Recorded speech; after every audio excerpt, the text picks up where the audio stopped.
Yeah, that's a shame. That's the last thing I want to see. Wait, what? Hey, we're live. What a timing. What a timing. Yeah. And it just worked. Okay. Yeah. There we go. Hello, guys. Welcome back. We have returned to Tea Time. Here we go. We are back for the new year. Okay, it's been a little while. This is the first Tea Time of the year. Yeah, that's right. There's always a few that kind of get, obviously over the Christmas period with New Year and stuff like that, the festive times, a few tea times kind of fall by the wayside. And to be honest, in general, thanks to the, kind of funneling into the topic of this tea time, in fact, I've had a few weeks where I just thought, wow, man, like we really, there's nothing to talk about, right? There's no news whatsoever. But, okay, that's kind of changed, okay? We know a few things, okay? We know a few things about the upcoming patch, which, of course, coming this Tuesday, okay? It's Tuesday. Get ready for that, guys. All or nothing. Very intense, okay? Very intense storyline, but I thought that it would be a bit of an interesting time to speculate, okay, about a few things moving on into the future that we are expecting for 2019. Starting things off, okay, with some thinking about what we can expect for the coming year. And you know what, I think that let's talk about something that we actually know is coming, right, for a start. So, we have this story coming up in just a few days. And, as kind of an extension to that topic, the overall future of the game with regards to, like, the planning of the content with, like, the living story and any future expansions, we kind of know a little bit about that. So what do you guys think about where we're going after this living story is over, right? So we've got this story, one more episode, okay, and then something, okay? We're gonna go to Vabby. We're gonna go to Vabby? We've already been there. Further north, maybe. Okay. Yeah. So I guess I gotta play the story. It's exactly, Yeah. Yeah. Oh boy. Yeah. Thing is, I kind of got the feeling that it might even be the last episode of the season. I don't know. The trailer seems to suggest that we're gonna basically fix the issue. The last episode would be like celebration. Would that be a nice episode? Right from season 4 into 5, right? So they shouldn't really. Yeah. So even if it is the last episode of the season, it doesn't. It might be the last episode of the season. They like the number 6 though, but I got the feeling that it might be the last episode of the season. At least in my point of view. Yeah.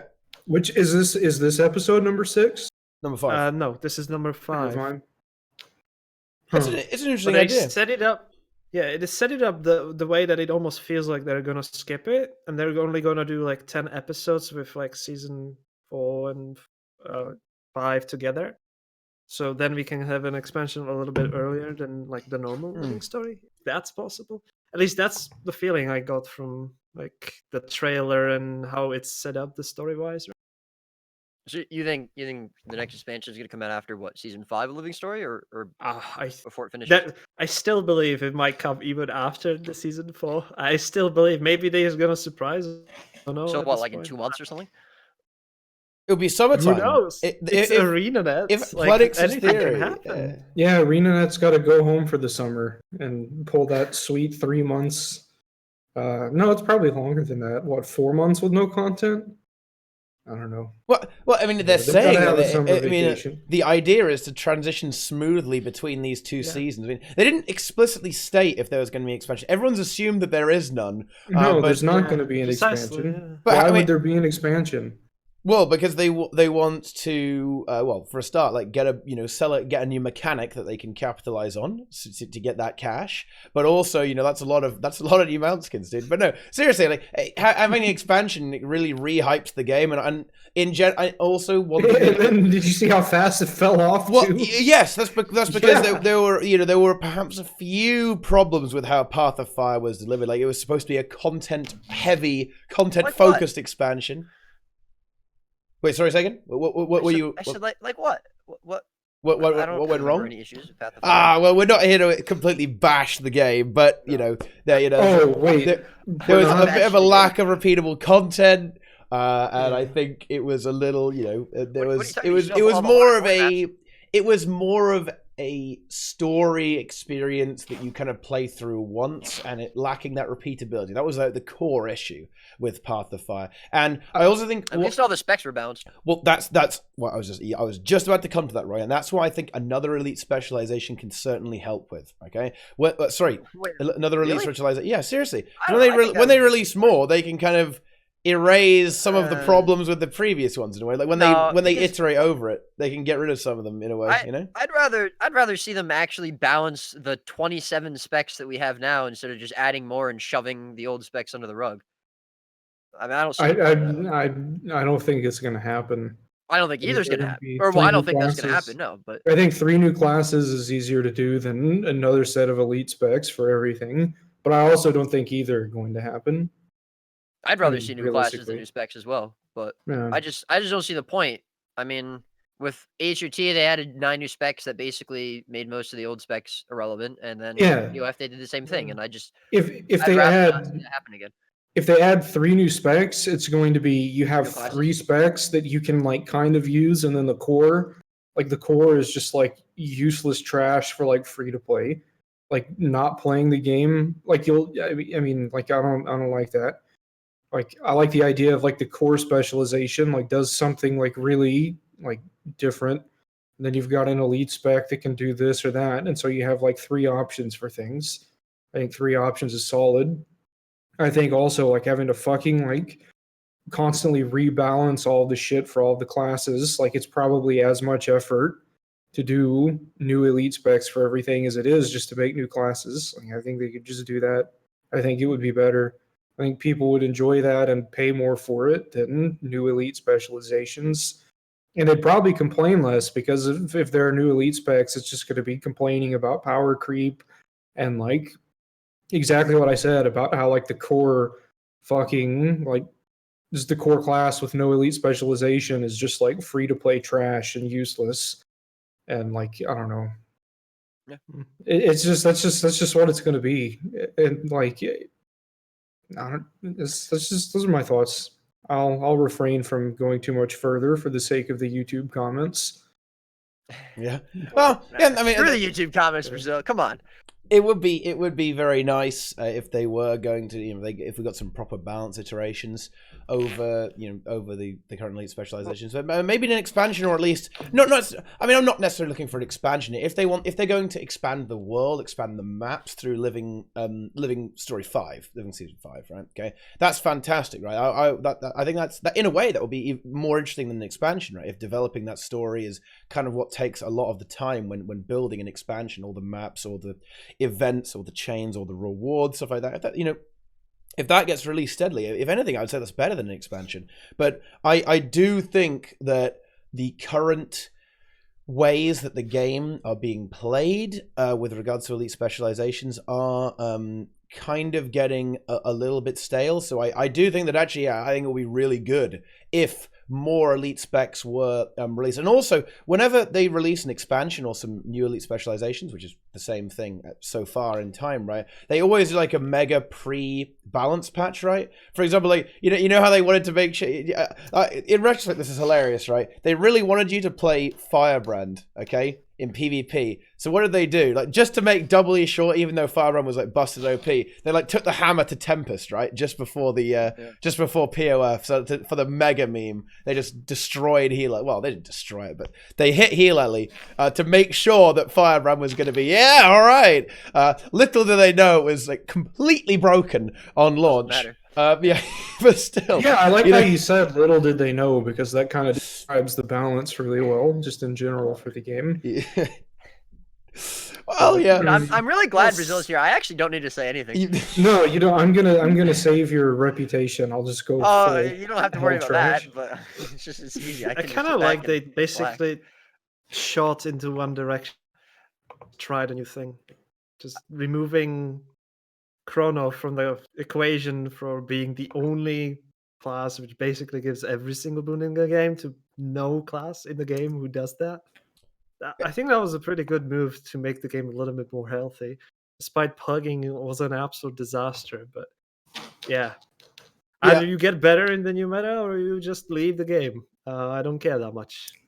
Still worked in the end. And that's what's going on with ArenaNet right now. We consistently see these changes in the right direction, but I don't want to be, I don't want to roast too hard, be a dick about this, but there's so much busted shit at this pace. It's going to take a very long time to iterate through all of it, right? And it seems like, okay, ArenaNet's got this in their sights, right? They've got it in their sights, and they give it a bit of a love tap, but then there's about 10 more down the road, right? And the thing is, like, when you unveil some piece of broken shit, right, it just turns out that there's another layer underneath, right? Like someone's found something else that's really busted OP or really abusive or something like that. So I don't know, like maybe some new elite specializations can shake that up. They can shake that up. They can maybe shut down some of the more obnoxious stuff in certain game modes, like particularly PvP and World versus World. I would say is something that really needs to be addressed. I mean, I think World versus World and PvP are definitely the most egregious examples of this, right?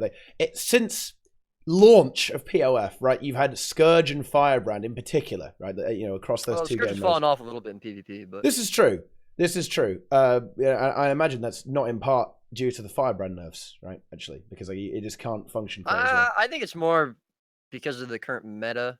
Very, very bursty as well, stuff like that. Yeah. And also, I mean, less people are playing Firebrand. Not partially because of the burst and partially the nerfs rather, and partially because of the meta. But yeah, I mean, yeah, it's fallen off a little bit, but it's still very strong for sure. The meta. What is this? The meta. In quotation.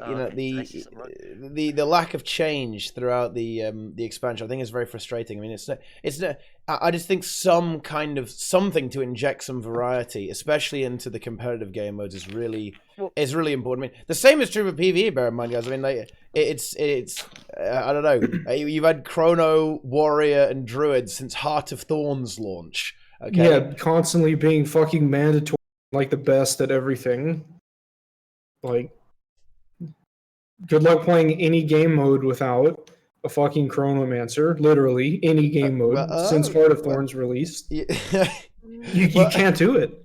Like, for the most part, you try to pug a raid with no Chronomancer, and like you'll be through like the first phase of Veil Guardian, like at the enrage timer. Like you might get to the split. You might get to the split. No Chrono raids before the other day. Yeah, but that's okay. So here's the thing. Here's the thing about pugs. If there is like leadership in pugs, that's even like if they're able to use like 30% of 20% of their brain power, then like the raid it'll be like you'll go in and like you'll clear stuff. Like maybe you only get to Gorseval, maybe you get to like Knuckles on Sabbatha or something, or maybe Card. Like you'll progress. Like if you have like somebody who like knows their shit, is on top of it and can like get orders, it's like that's why people like go into TeamSpeak and just have like a commander in World versus World just yell at them and act like a complete moron, like a 12-year-old in gym class for like hours, because like people need like that, like they need the motivation and to be yelled at. And like if you don't have that in a raid, you just go into like some pug, don't take a Chrono, or like don't take a Druid for all the easy might. Like it's just not going to work out. It just won't happen unless you have 10 people that are just like pros and don't need it. But like realistically, like Chrono has just been mandatory since it came out, and like they've redone the class like 9 times at this point to make it like harder to play, or not just like perma hard carry. But guess what? Like they haven't really succeeded at that yet, I guess. And it's just like Druid is like Grace of the Land was a really big problem. Like it was just way too much for what it did. Like you just permanently ran around with like 15% damage or whatever it was. I don't remember. But then like they just changed it to might, and that was kind of a good change, except now like you can just kind of like do a handstand and like play the game with your toes on your keyboard and just like 25 might people. Like I don't know. Warrior is just, you just put down banners and then you just hit and you CC the bar and you give might with your greatsword sometimes, or you like double stack fire fields on top of hitboxes. That was really fun. But like those classes have been like, I don't know, Mesmer and Warrior have been like more or less mandatory since the game launched, realistically. but like Ranger has had kind of a, I don't know, an Apple stock price effect, I guess you might say, where it was just kind of like. But, yeah, well, and I think something you touched on there towards the end of the that statement was the fact that I think a lot of people feel frustration that a lot of the classes have been streamlined down and they feel like their actions mean a lot less. I think this is particular in I think this is particularly in PvP actually. People think that the classes have been very streamlined and that player skill is less of a factor, and to a certain extent, people are getting carried by their classes.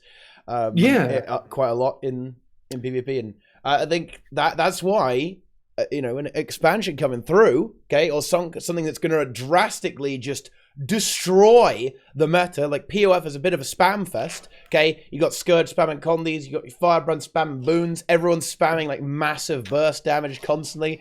Everyone's got spamming evades as well. Like the evade spam is really obnoxious, dude. Like that is very annoying actually to play against, right? And all this is going here. Like surely at some point, ArenaNet has got to look at that and think, okay, it's time to break out the hammer and just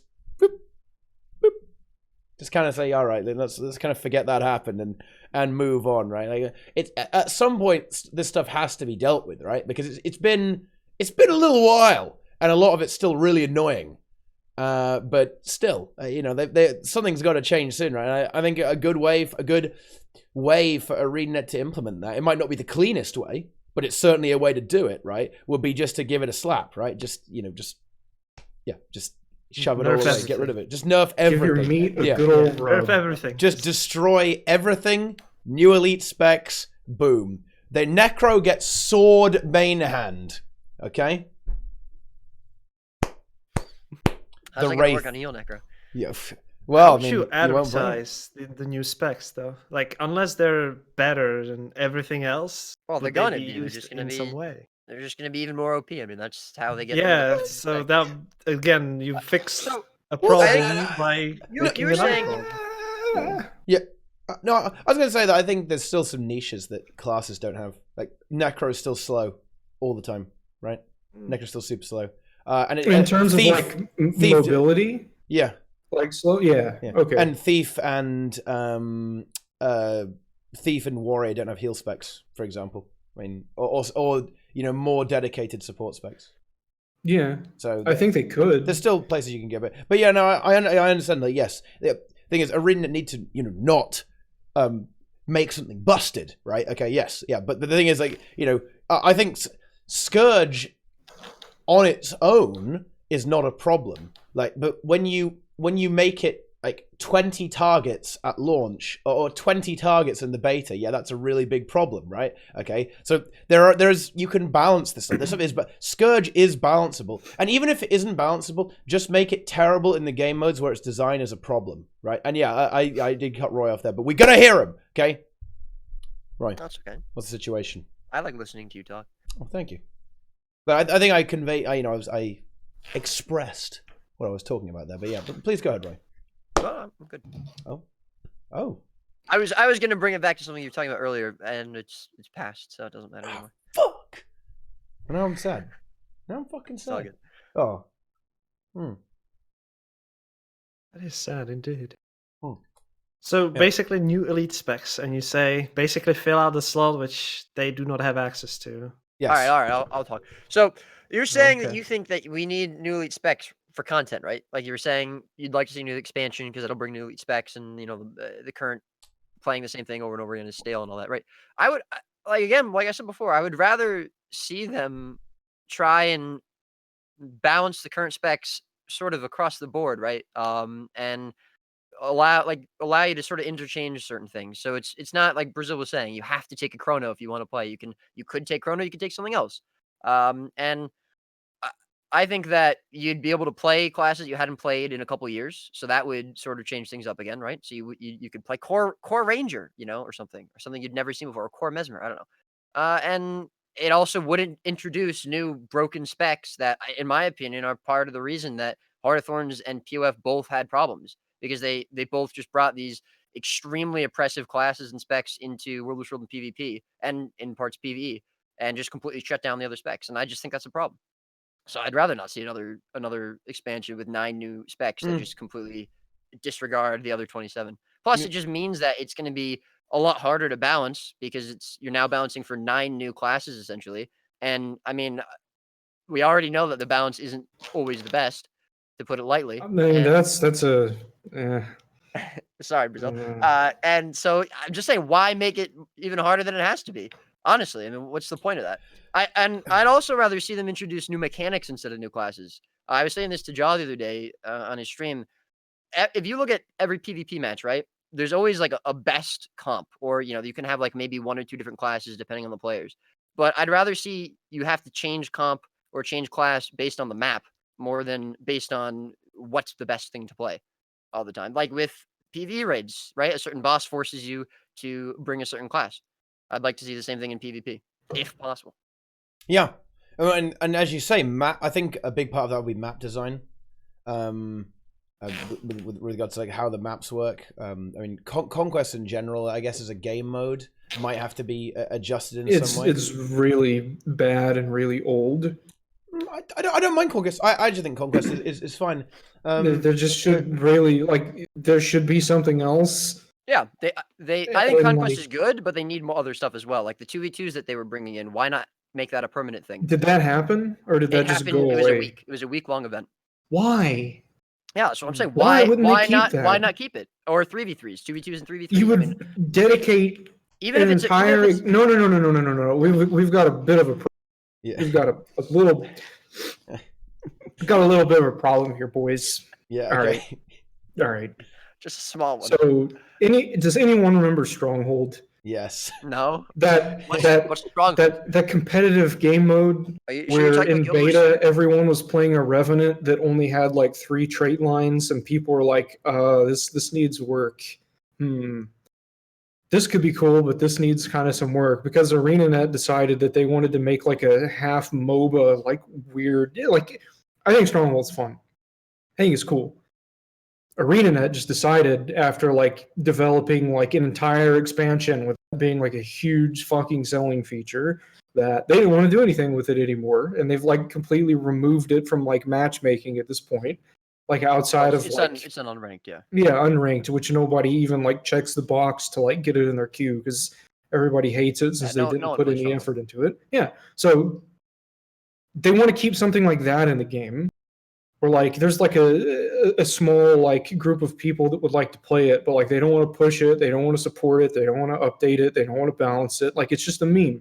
It's just a meme. And they invested like massive fucking dev time and have basically just taken it out almost, but it's like been around for like forever, like since Heart of Thorns, a couple years.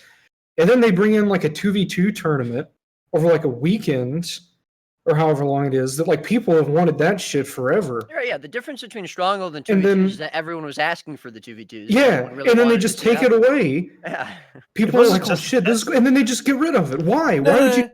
It was they're not testing it, so it might still come back. They were just like testing it. It's been said that they plan to bring it back, but it's not going to be a permanent thing. Like, it's not going to stay. Yeah, and I just don't get it.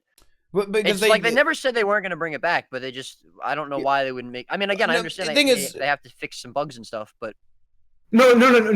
That's not a reason. ArenaNet does not fix bugs.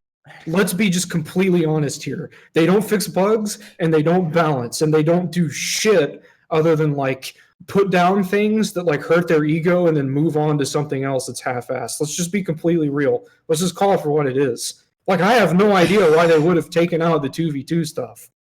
No, they took it out. It doesn't make any sense. It doesn't make any sense. I mean, I'm not sure if I exactly agree with it, but the reason they did it is because it was always intended to be a big event, right, to hype up the game mode, and it was going to be a week of 2v2 mini tournaments and a big final tournament, which is exactly what happened. And I don't mind that. The thing is, like, are they going to bring it back? Yes. Are they going to make it permanent? They're not sure. Look, guys, we have to give credit where it's due here.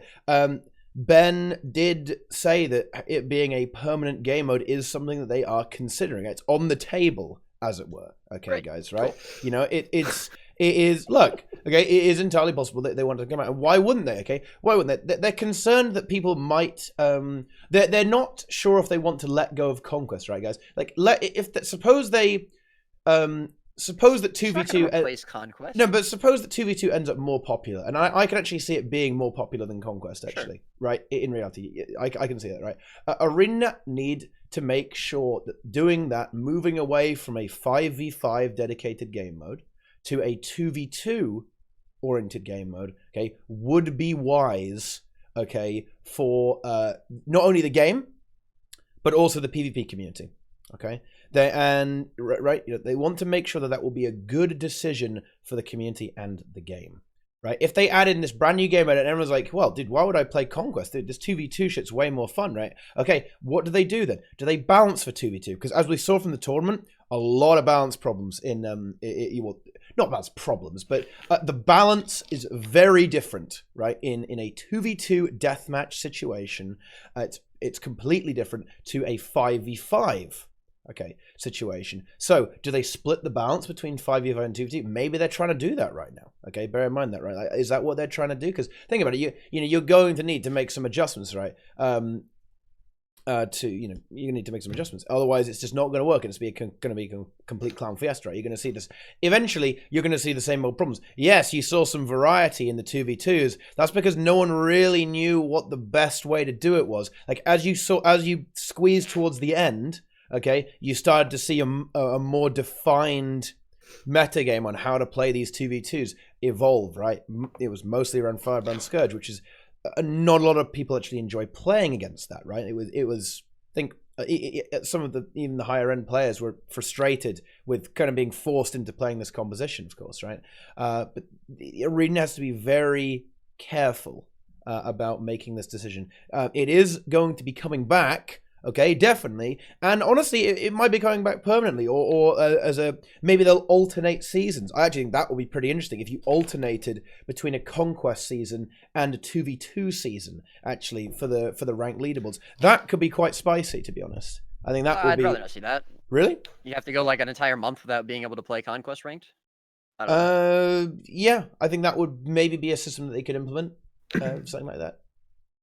I'd rather not see it. I mean, I think that like if you look at like for instance Rom, right? He runs like an almost weekly 2v2 tournament, yeah, and I don't think that's taking away from the Conquest rank queues at all. I mean, I think most of the people that participate in that tournament also you see in ranked queues all the time.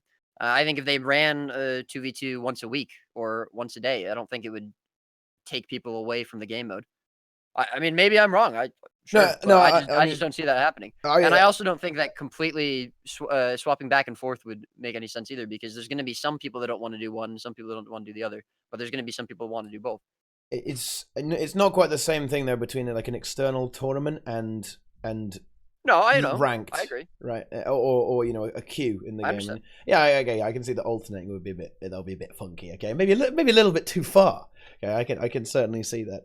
But it's they just don't want to swing the player base away, like dedicate to this, and then find out that it doesn't work. Okay, and don't get me wrong, I'm not saying that it wouldn't work. Okay, it's just that I don't think ArenaNet want to go too crazy on dedicating, overcommitting themselves before they're absolutely sure if they actually want to make a decision about that. Of course, I mean, I'd rather see them try stuff and fail than not try anything at all, which is what they've been doing.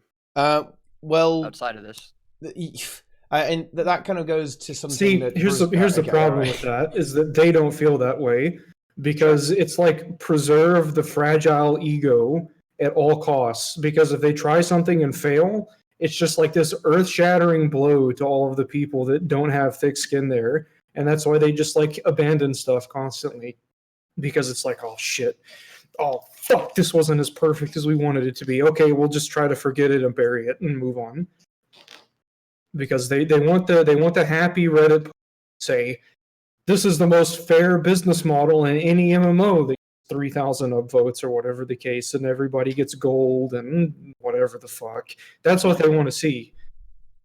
They don't want to like try stuff and fail and like get better as a company, because I don't know, they don't like that. They don't want to put in the hard work and do that shit. I think they do try stuff, but I think the problem with ArenaNet is something that you did touch on, Brazil, is that the issue with their development process is that they tend not to go back and iterate their designs, right? Okay, that's what is the issue. They'll add something to the game, and then it will kind of they'll move on to the next thing, that their next idea. I think it's not that they don't try stuff, is that we don't see iteration on those designs, right? Of what's been created, right? I think I think Stronghold is certainly the best idea of this. You see stuff like Aetherpath, stuff like Aetherpath, right? Honestly, just that one still works. World versus World, right? Stuff like the Red Borderland, right? Like this stuff doesn't really get iterated. And there's also raids in general, right? There are problems with the design of raids, right? Like again, and the design of the elite specializations, like they stay very fixed, right? Like the game is not as agile as perhaps it needs to be, right? Okay, it's this. Do you mind if I touch on Aetherpath real? Okay. I kind of want to do that. Junie mentions. So, like, for those of you who weren't around, dungeons, believe it or not, are just a broken hell of like bad coding and bad development and like people not thinking outside of the box. But they're fun. They're enjoyable. And because of that, because they're a mess, you can speed run and do a whole lot of cool shit that you can't really do in any other aspect of Guild Wars 2. That's my favorite part about them, just how fucked up they are. But ArenaNet a while back, they disbanded the dungeon team like at Rhoda. I don't know if any of you guys remember him. He was an interesting guy. He had like a Venus flytrap collection. He was fun. He's not at the company anymore. They like let him go. But yeah, he like let on that they got rid of the at launch basically, and like he was the dungeon team, and then they kind of I think put him into the living story team. So they wanted to like go back and touch dungeons. They redid Ascalonian Catacombs. If you guys are familiar with that now, like the Gravelings like punish you, they stack on bleeds, like they knock you down. You have to like pay attention to what's happening to them because like they're pretty rough mobs. And people did not take to that because people didn't want to figure out about stun breaks. They didn't want to learn about boons and ability. They just wanted to be able to like walk through the dungeons and just hit the mobs. And this is the lowest level. This should be the easiest, and complain about it. So it didn't go over too well. And then they like updated the COF Path 2. Yeah, where you're defending Mag, and like made it from like death rushing like spawn camp to like just stand around for 15 minutes and like whack mobs. And they thought that was better, and Robert Frodo was really, really proud of that. And that kind of like the AC thing was like the big, like really big nail in the coffin. The like COF fix was like people were just like, okay, this is stupid. And then Twilight Arbor forward up was like people just couldn't fucking deal with the in boss, even though it was easy. People complained about it, and then the Living Story came in and made Aetherpath and replaced the Twilight Arbor path with it. And Aetherpath is the biggest clusterfuck. Like, it is a mess. It is horrible. It is just poorly designed. Like, it's just awful in almost every single regard. And when that came out, that was like ArenaNet realized, like the community realized, like we're done with dungeons. Like we're not going to touch them at this point. And there were like some bug fixes. They tried to fix a raw. They all like still work more or less. There's just other ways to like jump up and skip to the end bosses or go underwater. Like they've never successfully finished any of that. But like they'll never touch dungeons again. They'll never fix that. And like they just. I don't know. To be honest, I think that's a little harsh. I think Aetherpath is actually pretty great, honestly. It's actually really bad. This is and like they could have listened to feedback from like people that weren't clicking their endurance bar to dodge. Wait, what? And like people you can that dodge like without clicking your endurance bar? Yeah, you can in fact dodge without clicking. They could have listened to people that like could give valuable feedback, and like they could have listened to like all sorts of different parts of the community, figured out like how to fix dungeons and like iterate them slowly. They could have listened to the people like me that like fucking broke out and did map breaks and shit. They could have fixed that, but like They didn't, and now dungeons are dead. Like they don't like. No one does them. There's no reason to do them aside from whenever they buff monk runes, and now it does AC, and that's only been like a month. So Actually, I just used the vouchers I got from Black Lion. Oh chest. yeah, yeah, that's the good shit. they just do them and That didn't help. move on. Yeah. They just throw it away. Well, I don't know. It's sad. Again, It's sad. it's the same problem, isn't it? Like dungeons kind of got left in the dust for fractals and raids, really. Yeah. And when it comes to listening to community feedback, I mean, they just listened to the very casual community feedback. Yes. Fractals. Let's not get this wrong. Fractals, like I would say, probably the worst content in the game. Oh, come on, man! Until like just 6 died months. somewhere, man. Yeah. Until like 6 months after Heart of Thorns came out. Yes, when they started to like fix them. But like up until that point, like I could write a book. I could write a book about fractals. doubt you, dude. I could write a book about it. Fractals are. I think fractals are actually pretty great, especially the challenges. Now, I know you right don't. now. I know you don't like 100. No.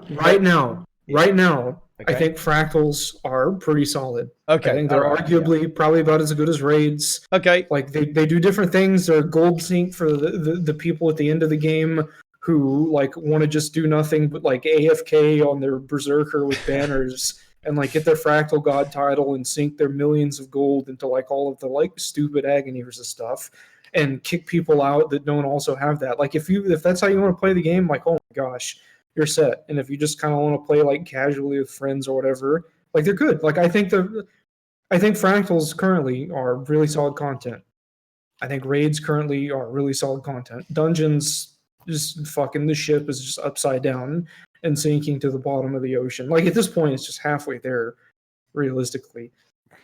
But I don't like in PvE though. Like that's all there is to do, other than whenever the living story comes out and then finish it 3 hours later. But I don't know. Yeah, that's my off-topic rant. For yeah. I think it's time to steer this in an interesting other direction. But on this topic of listening to the feedback, right? Like, just to play devil's advocate here, guys. Yeah. Okay. Path of Fire is a good example of that. Yeah, well, Path of Fire is a good example of that, but like, Path of Fire has been a pretty big success for ArenaNet, right? Like, I'm not saying financially because of mount skins. Well, is it not correct? Is it not correct for a company to listen to the majority of their users? It's not incorrect. So Well, I would say that here's the thing. Is that the majority of the users are not may not necessarily have the best solution. You're cutting out, Brazil. Am I cutting out? Oh yeah, You said the majority of the users are not necessarily, and then we'd hear you. Yeah, they're not necessarily correct, and they don't necessarily have the best ideas of how to fix that. And the developers may not either, but the people that are really hardcore might be able to offer feedback into that. But yeah, no, I agree with that. Yeah, so like it's just I don't know. None of that happens though. They just listen to the people that buy mount skins. And that's pretty much the end of it all. I mean, it's true, and I actually don't disagree with you. In that maybe the more hardcore users have some interesting solutions. And yeah, some insight into the game. Yeah, absolutely. I think definitely. And they also get invited to raid tests and then leak every. Right. So like that's also another problem. They're toxic. They're very toxic. Yeah. You see, it's finding the balance. It is finding the balance. I think compromises are possible. I don't think that you need to. I don't think that the game needs to be this, this brutal hellfest, right? That you go through the game and it just kicks your ass the entire way. I think that there is compromise to be had between all of the players, and I think the game can be made for everyone, right? Okay. So I think it can certainly happen, and yeah, like the average player is pretty damn casual. But to be honest, I think that the average player, right, and this is real, guys. Okay, I think the average player can pretty much experience everything in the game, and yeah, that includes raids. I think that the game could be set up in a way that would enable that. Like, does it enable it right now? Yeah, I can understand that. Yeah, there may be some. Kind of, yeah, there are a few memes. When you say average player, what do you mean? Like the average Guild Wars 2 player? The average Guild Wars 2 player, yeah. You think most people do raids?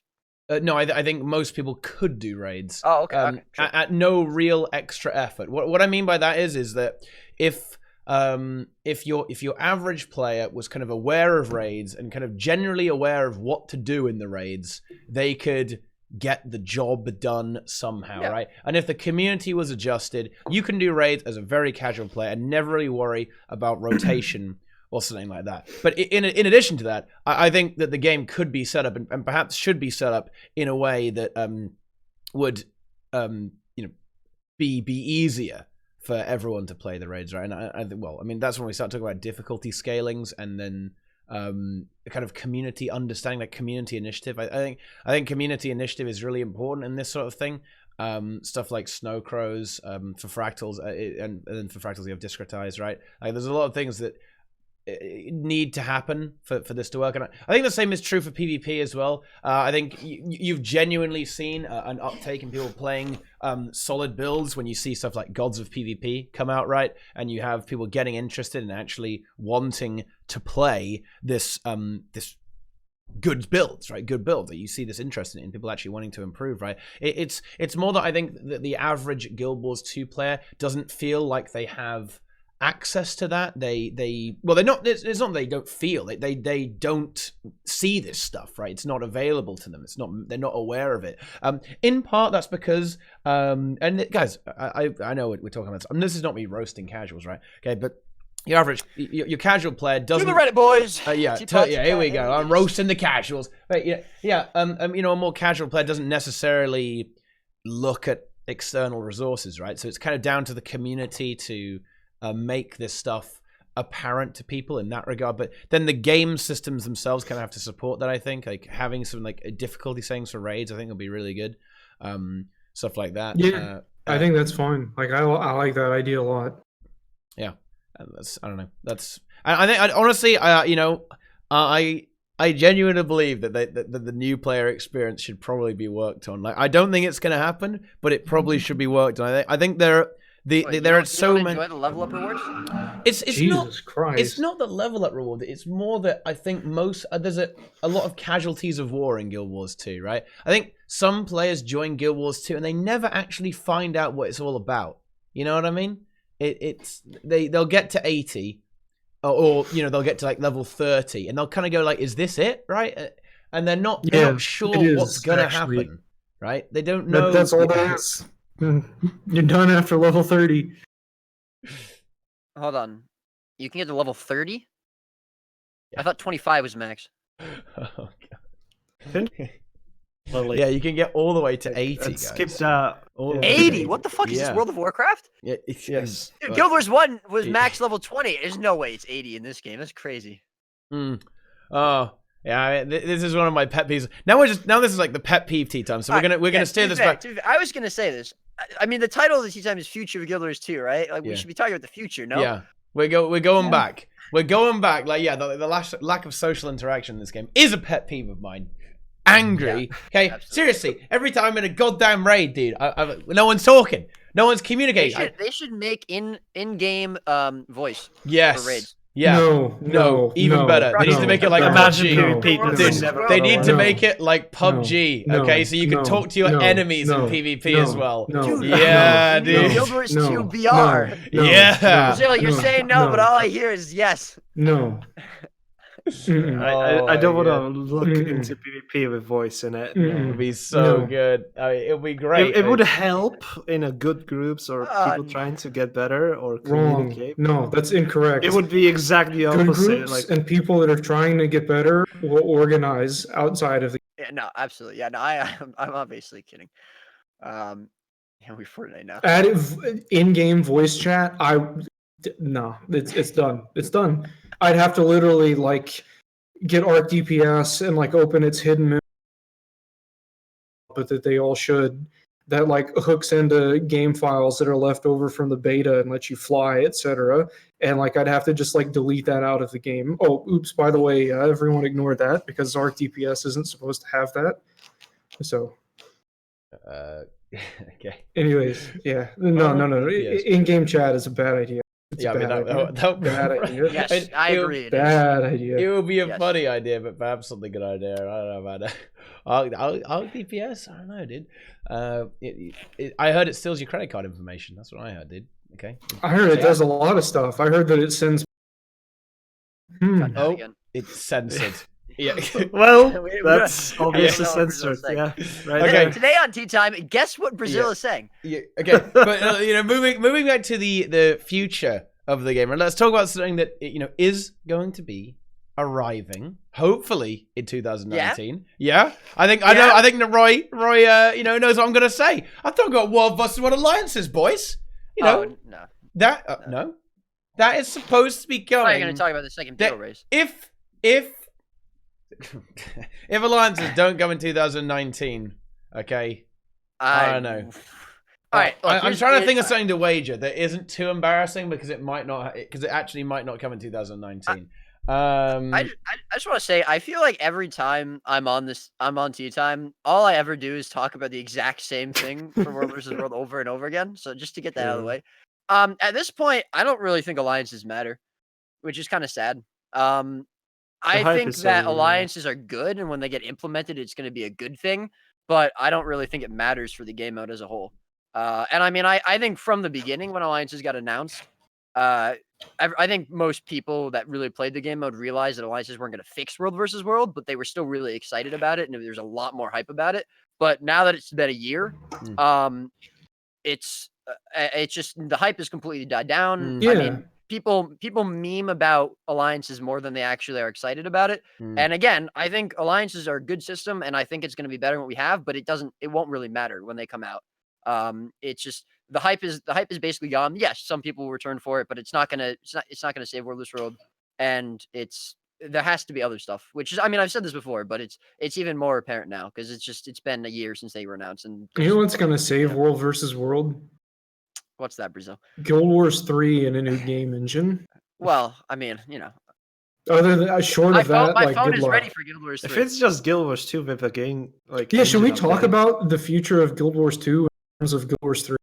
Because I think I figured it out actually. Not quite yet. Okay, not quite yet. I think we can get to that, but to be honest, I mean, I want to get hyped.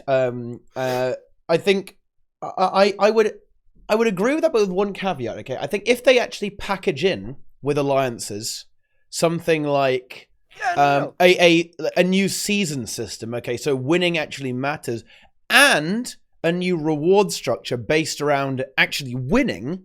Okay, then I think sounds great. It's not gonna happen because But that's not alliances. Like that's a lot of stuff. Well, I would be quite surprised if they didn't add some. Surely they would add some kind of reward system. Hopefully. For alliance. But, That's not going to happen whenever your company has the mindset of being a discount European social fucking experience. Yeah. And like winning can't matter, and like you can't have unique rewards for good player.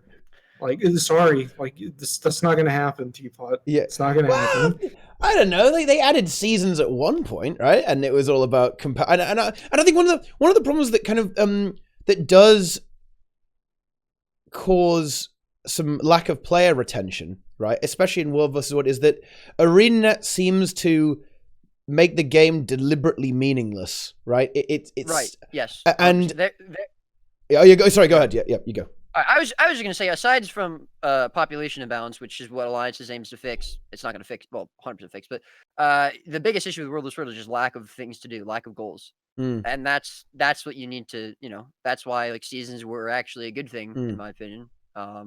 And that's what a lot of people want, I think, from World vs. World. And that's why there's just this constant bleeding of players in the World vs. World players. I mean, it's the same, in my opinion, with the entire game. I don't think that's something unique to World vs. World. But I think it's maybe not necessarily most apparent in World vs. World, but I mean, to me, it is just because that's what I play the most. But I mean, I think the community game mode, GVG, like created more content for hardcore World vs. World players than anything ArenaNet ever did for the game mode. So it's, Yeah, I think that ArenaNet set out to make very much, play your own way, almost like a sandbox experience in a way with the game. But I think there's such a thing as taking it too far. I understand that a lot of people who play Guild Wars 2 don't want to get told by ArenaNet what exactly to do, and that's exactly what ArenaNet haven't done, right? They you can go play what you want, guys. Play your carry and longbow ranger. But I think at some point the game has to give you a nudge, right, in some kind of direction. That is something that's stricken a lot of, it's struck a lot of the game modes, right? I think it's been rectified in PvP. You have stuff like monthly AT, right? So in a way, you do have that goal in the game. So I think that's fine. Obviously, PvP is a lot easier to provide a direction. It's winning, guys. It's winning. It's getting good. You got that rank point leaderboard. Get up there. Go. It's good stuff, right? But we need world versus world leaderboards. Well. I mean, that would essentially be what seasons would be, right? Yeah. And I think that absolutely has to happen. If alliances are going to work, if they don't package some kind of competitive system, hey, the whole GVG thing, that's finally going to put the guild in Guild Wars. If it's alliance versus alliance, right? It's AVA. It's not quite GVG, but we're getting there, right? Not bad. We're on our way there, I suppose. Alliance leaderboards. I mean, I don't know. I don't think it's going to be. Well, plus, I mean, I don't know. No, it's not going to be the same thing as GVG. I know you're not saying it's the same thing, but it's not. I don't think alliances are really going to be about the alliance versus the other alliance. Again, I think a lot of people they hear this new system or whatever alliances, and some people think it's actual content. Again, I don't look at alliances as anything really adding. It's just changing how the current system is, and it's going to be the exact same people, the exact same maps. You're playing the exact same way.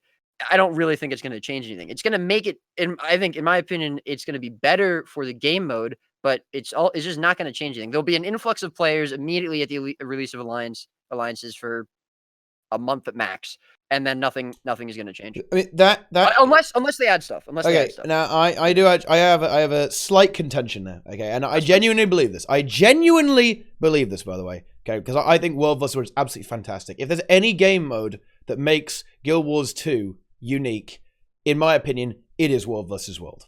Okay, the way that game mode operates, I think it's fantastic. Okay, I think that if alliances work well enough, okay, and it implements this new framework for true player-driven content, okay, which is what World vs. World is kind of supposed to be, right?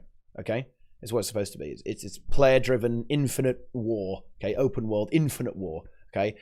But, okay, what needs to happen, okay, is that when you have this massive influx of players, you do have this massive influx of players. You will, of course, right?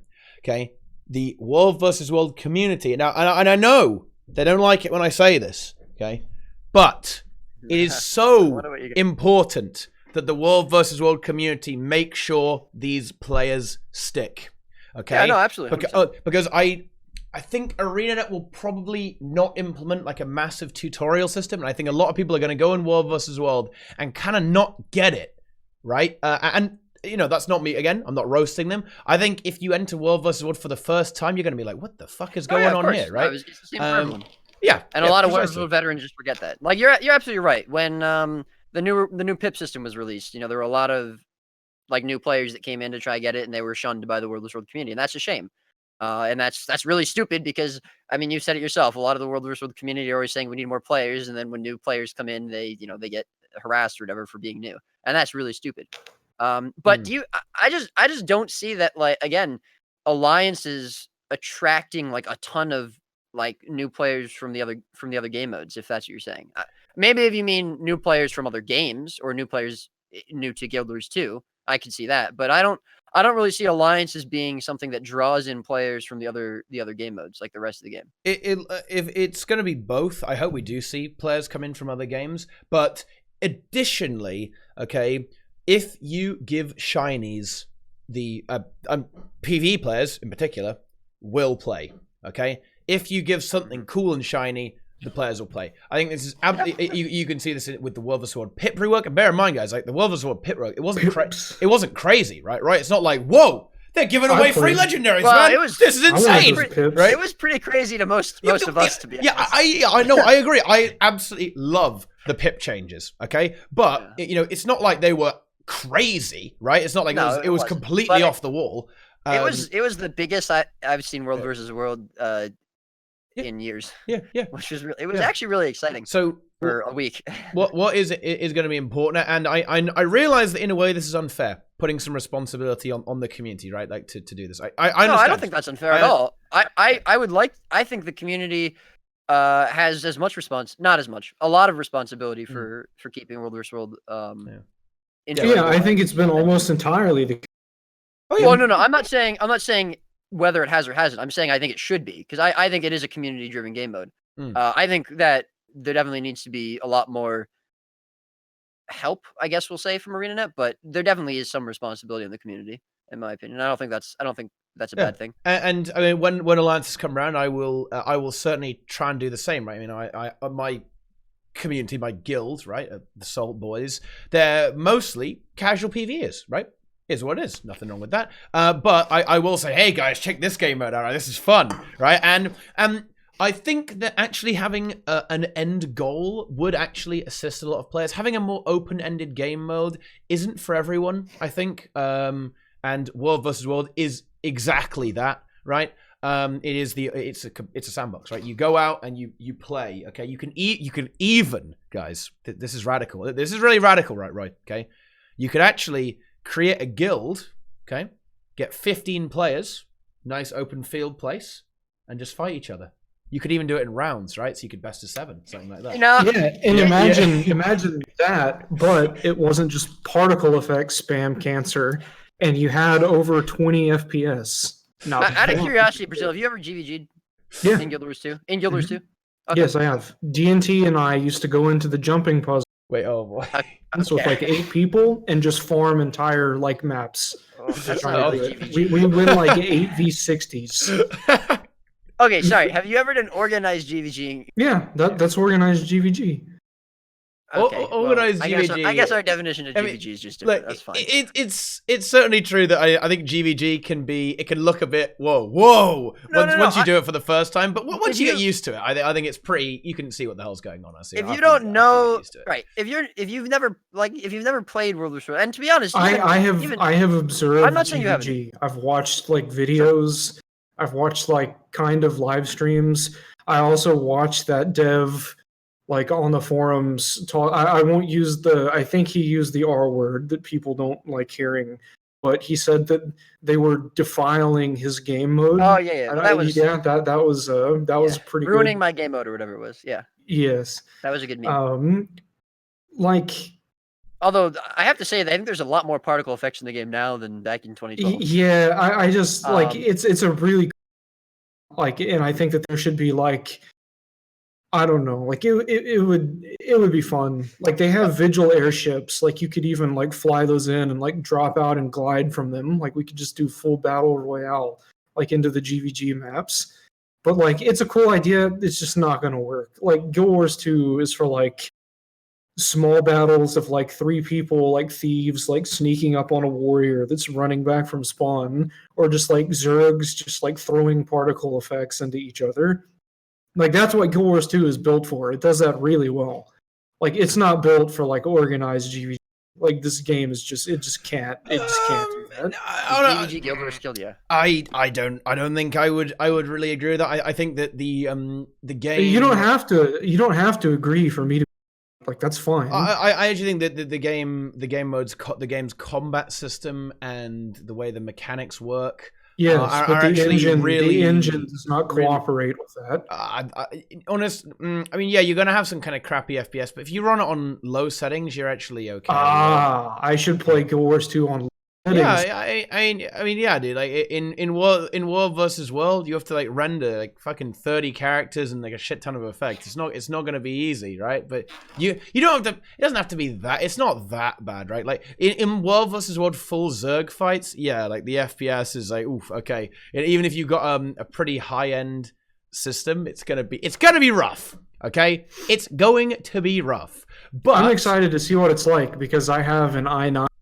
In 50, I'll tell you what. Okay, you're getting the same CPU as me. Okay, yep, 9900K.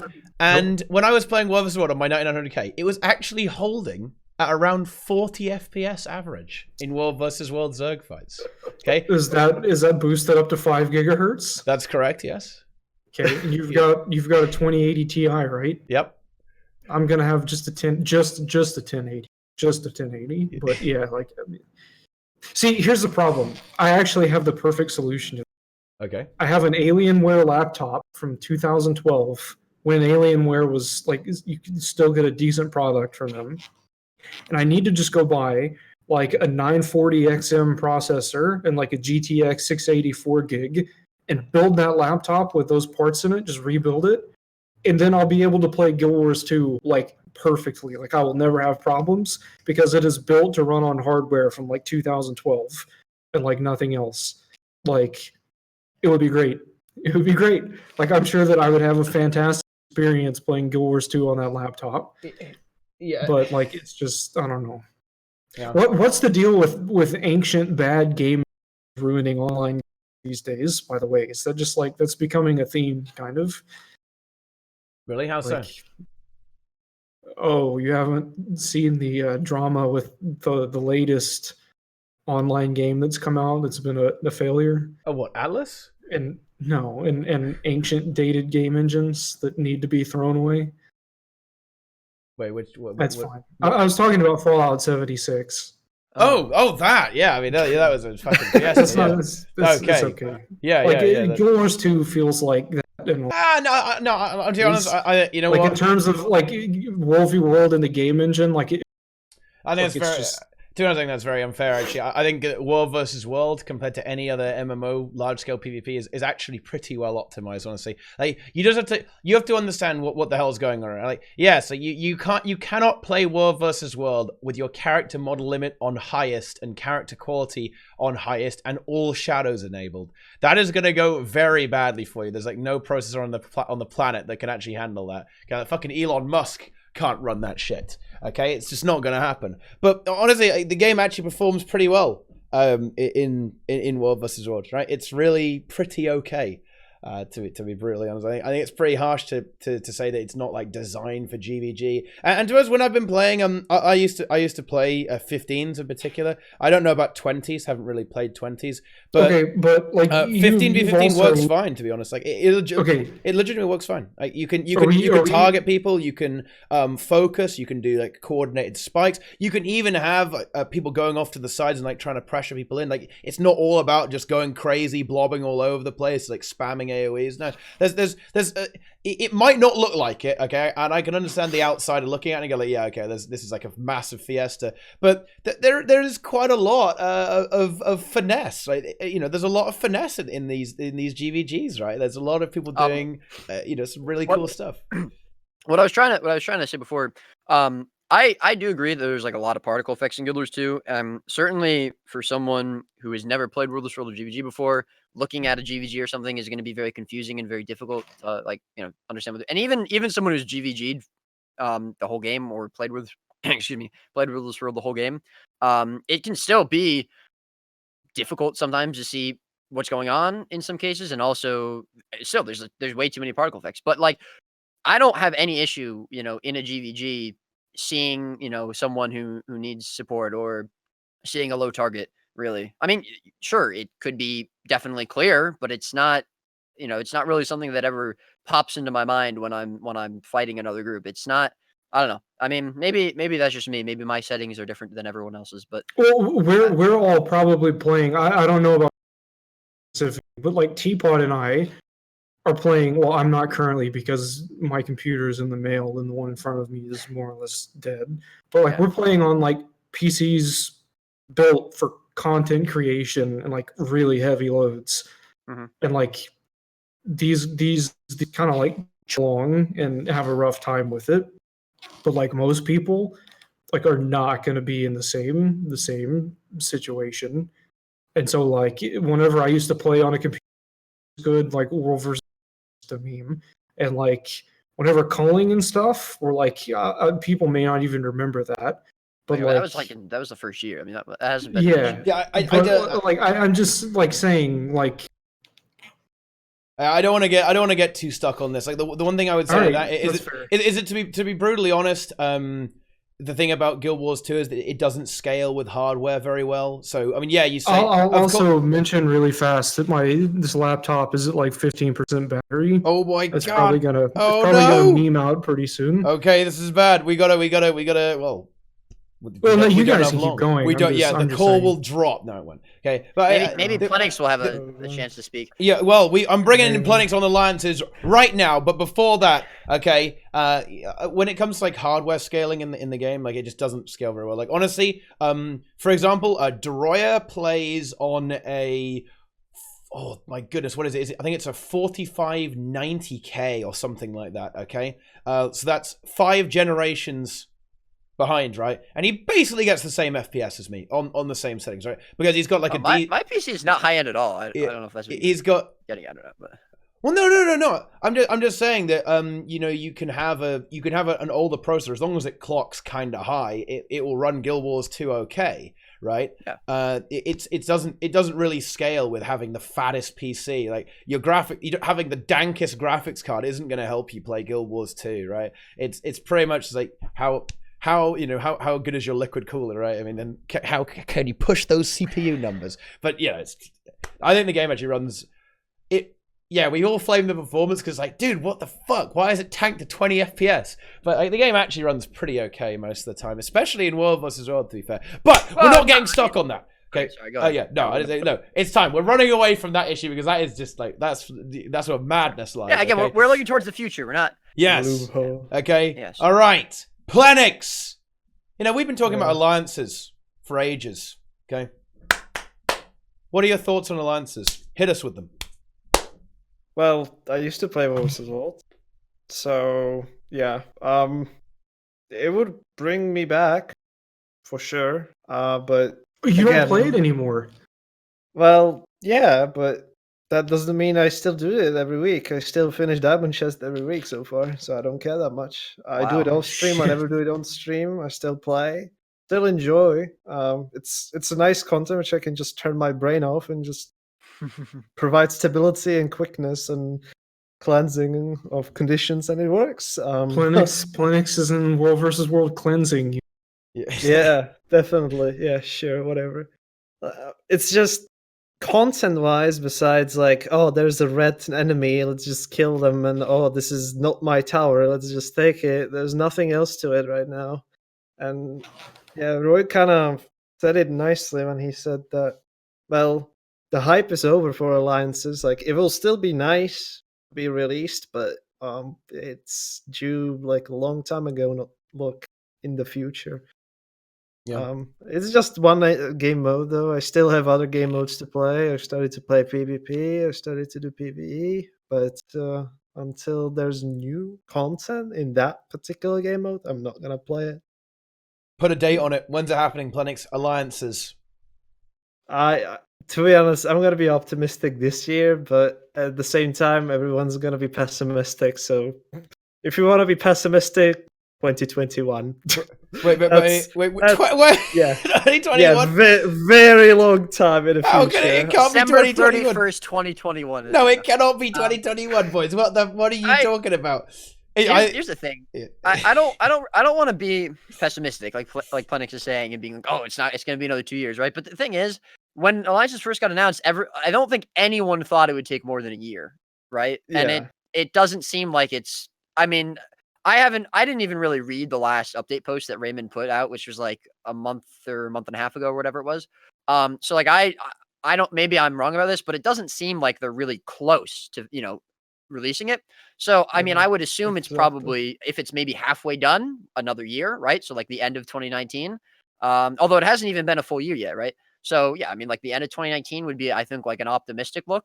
But I really hate being like, oh, I bet it comes out in a year, because then a year is going to go by and it's not going to even be close to being finished again. And it's like, all right, so we just, what's the point? I guess is what I'm saying. But still think they might just bundle it with the new expansion or new like content, which might be paid. I don't know if it's gonna be ready. Whether it's like a brand new upgrade to the engine or something like Guild Wars 2.0 or something, I don't know.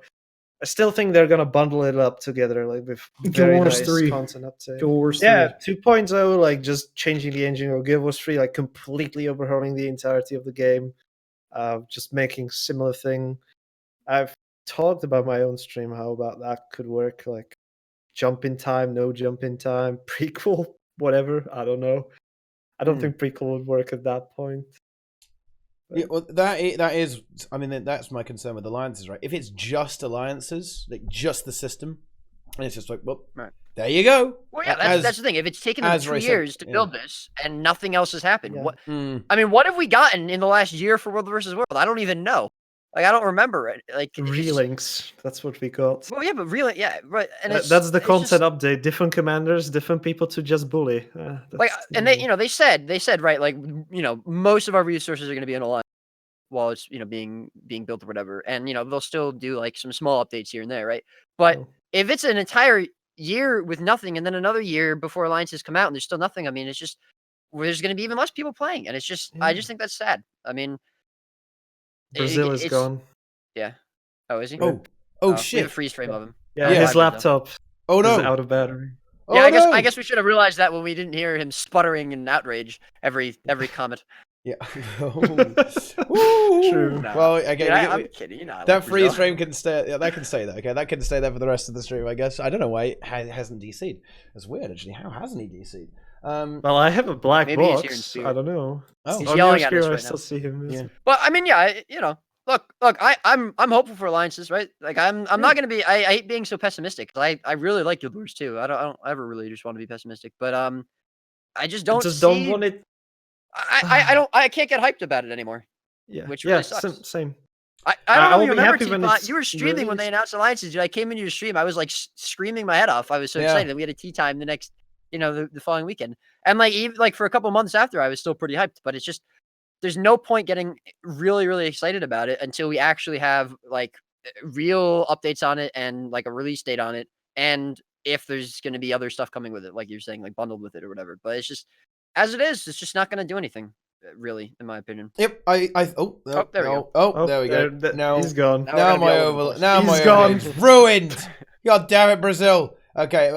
Yeah. It's yeah. No. I honestly don't disagree. I think it's really important that a lot of other things come with it to make sure that alliances kind of have this room to exist and breathe, right, and actually make some really exciting player-driven interactions happen, and the stars kind of need to align. I think the hype will certainly return when it's more close to the fact, because as it stands right now, we don't have anything tangible in the game, right? There's nothing actually tangible. All we know is that it's going to happen eventually, right? But Yeah. the cards are still the cards are still very much close to the chest with regards to ArenaNet. They've said, yes, we've done the back end a little bit. Now we've got to make sure that it actually works. We've got a prototype matchmaker done, right? That sort of thing. Like the updates have not really told us anything that much really new, and that's fine, right? Okay, but it's not going to get people going crazy about it. But... Well, I mean, it's fine if they were coming out like every month, like the first 2 months after they got released. But yeah, it's just not, it's not a real update. It's just basically them saying, "Hey, we're still doing this." Yeah, it's just it's still here. Stay tuned, guys. Stay tuned. And again, I didn't read them that closely, so again, I if I'm wrong, that's fine. Like that's on me. But yeah, I just don't want to wait like with the meme, like, oh yeah, we had to make it 1 year but twice, meme wise. So they like make a system, a prototype, which they don't like, but they promised us alliances, and then dropping it off would be really bad. So they just restart the entire process, like rethink it.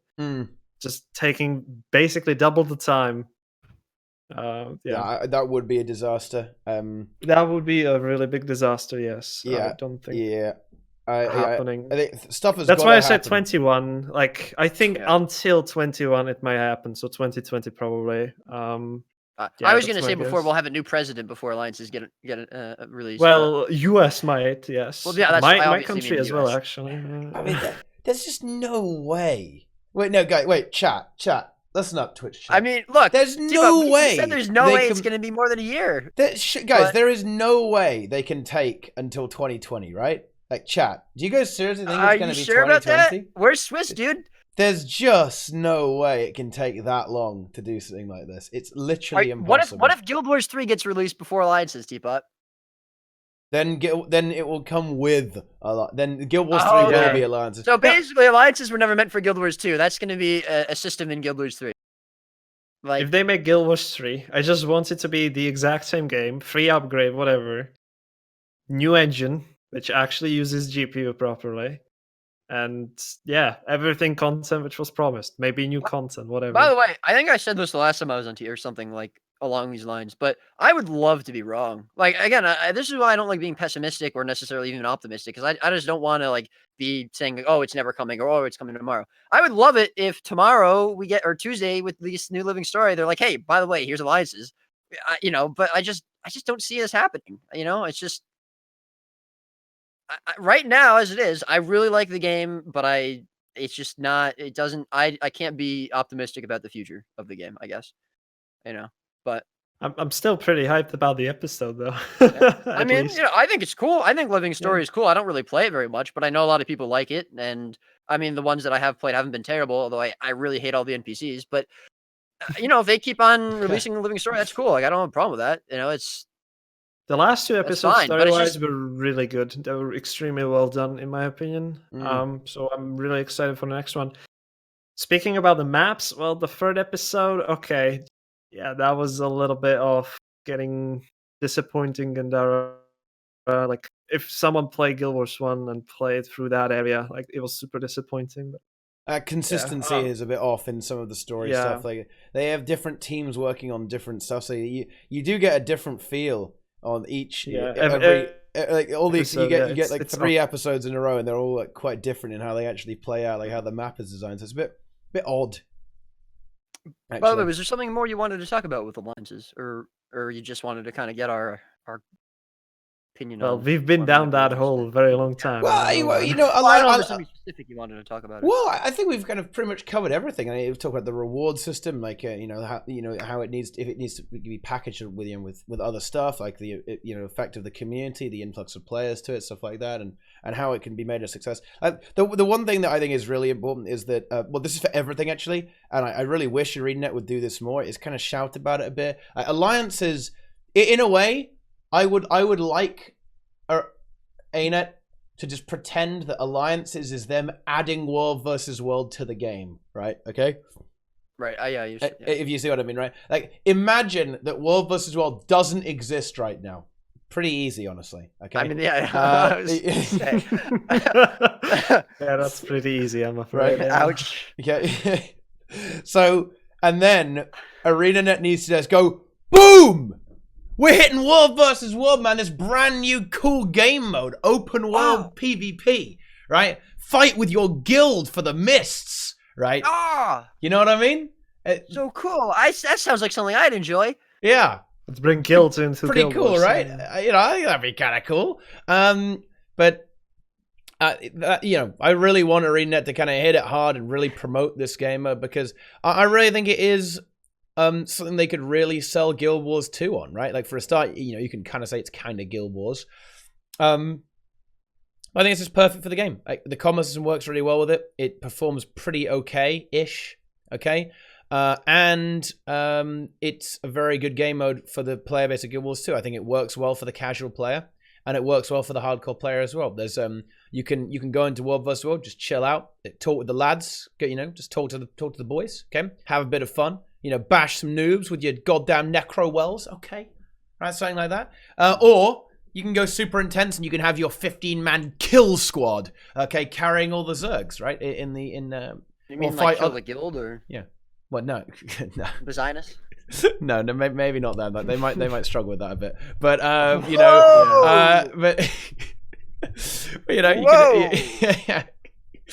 can go in there, start going crazy, big damage. And really have a high impact, right? You can do everything.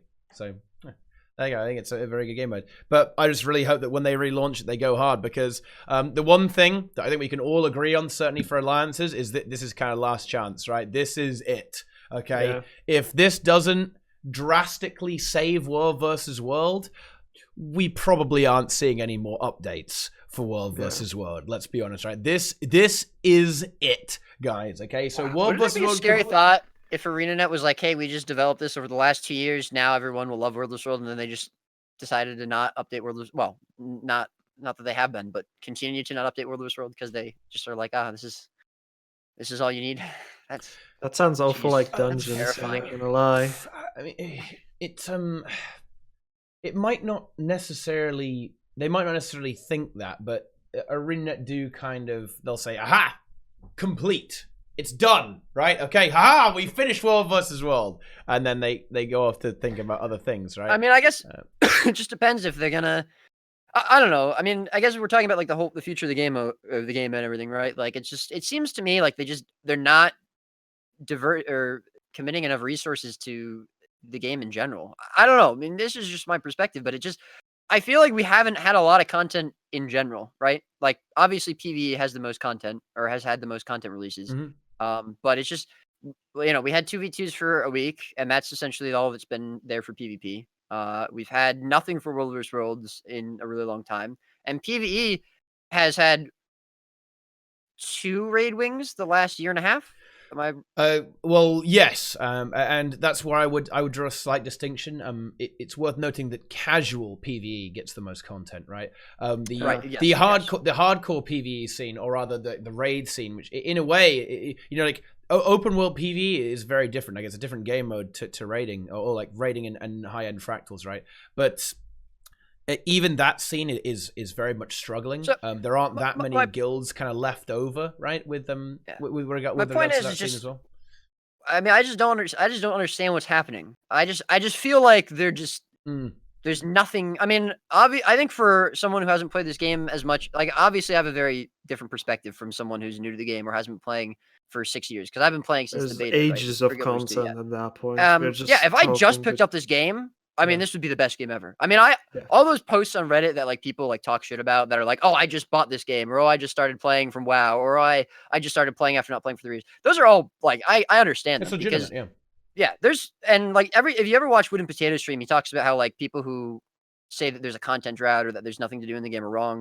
And I think that, again, like for people who don't play this game hardcore, or haven't played this game since the game's been out, there's a ton of stuff to do. There's so much to do. Like, I wouldn't even know where to start if I had just picked this game up. But it just feels to me like I didn't even play Guild Wars the last, like, at all in December, pretty much. I pretty much could have uninstalled it and it wouldn't have made a difference. And it just, like, for the last couple of years, I've just slowly started playing less and less, and been less and less interested and motivated to play. And I hate that, by the way, because, again, and I know a lot of people are like, oh, Roy's just negative and hates the game or whatever, but I love the game. I wouldn't still be playing it. I wouldn't be in TeaTime. I wouldn't be helping. Oh, by the way, shout out to Joe's tournament next week. I wouldn't be supporting like PvP tournaments and shit.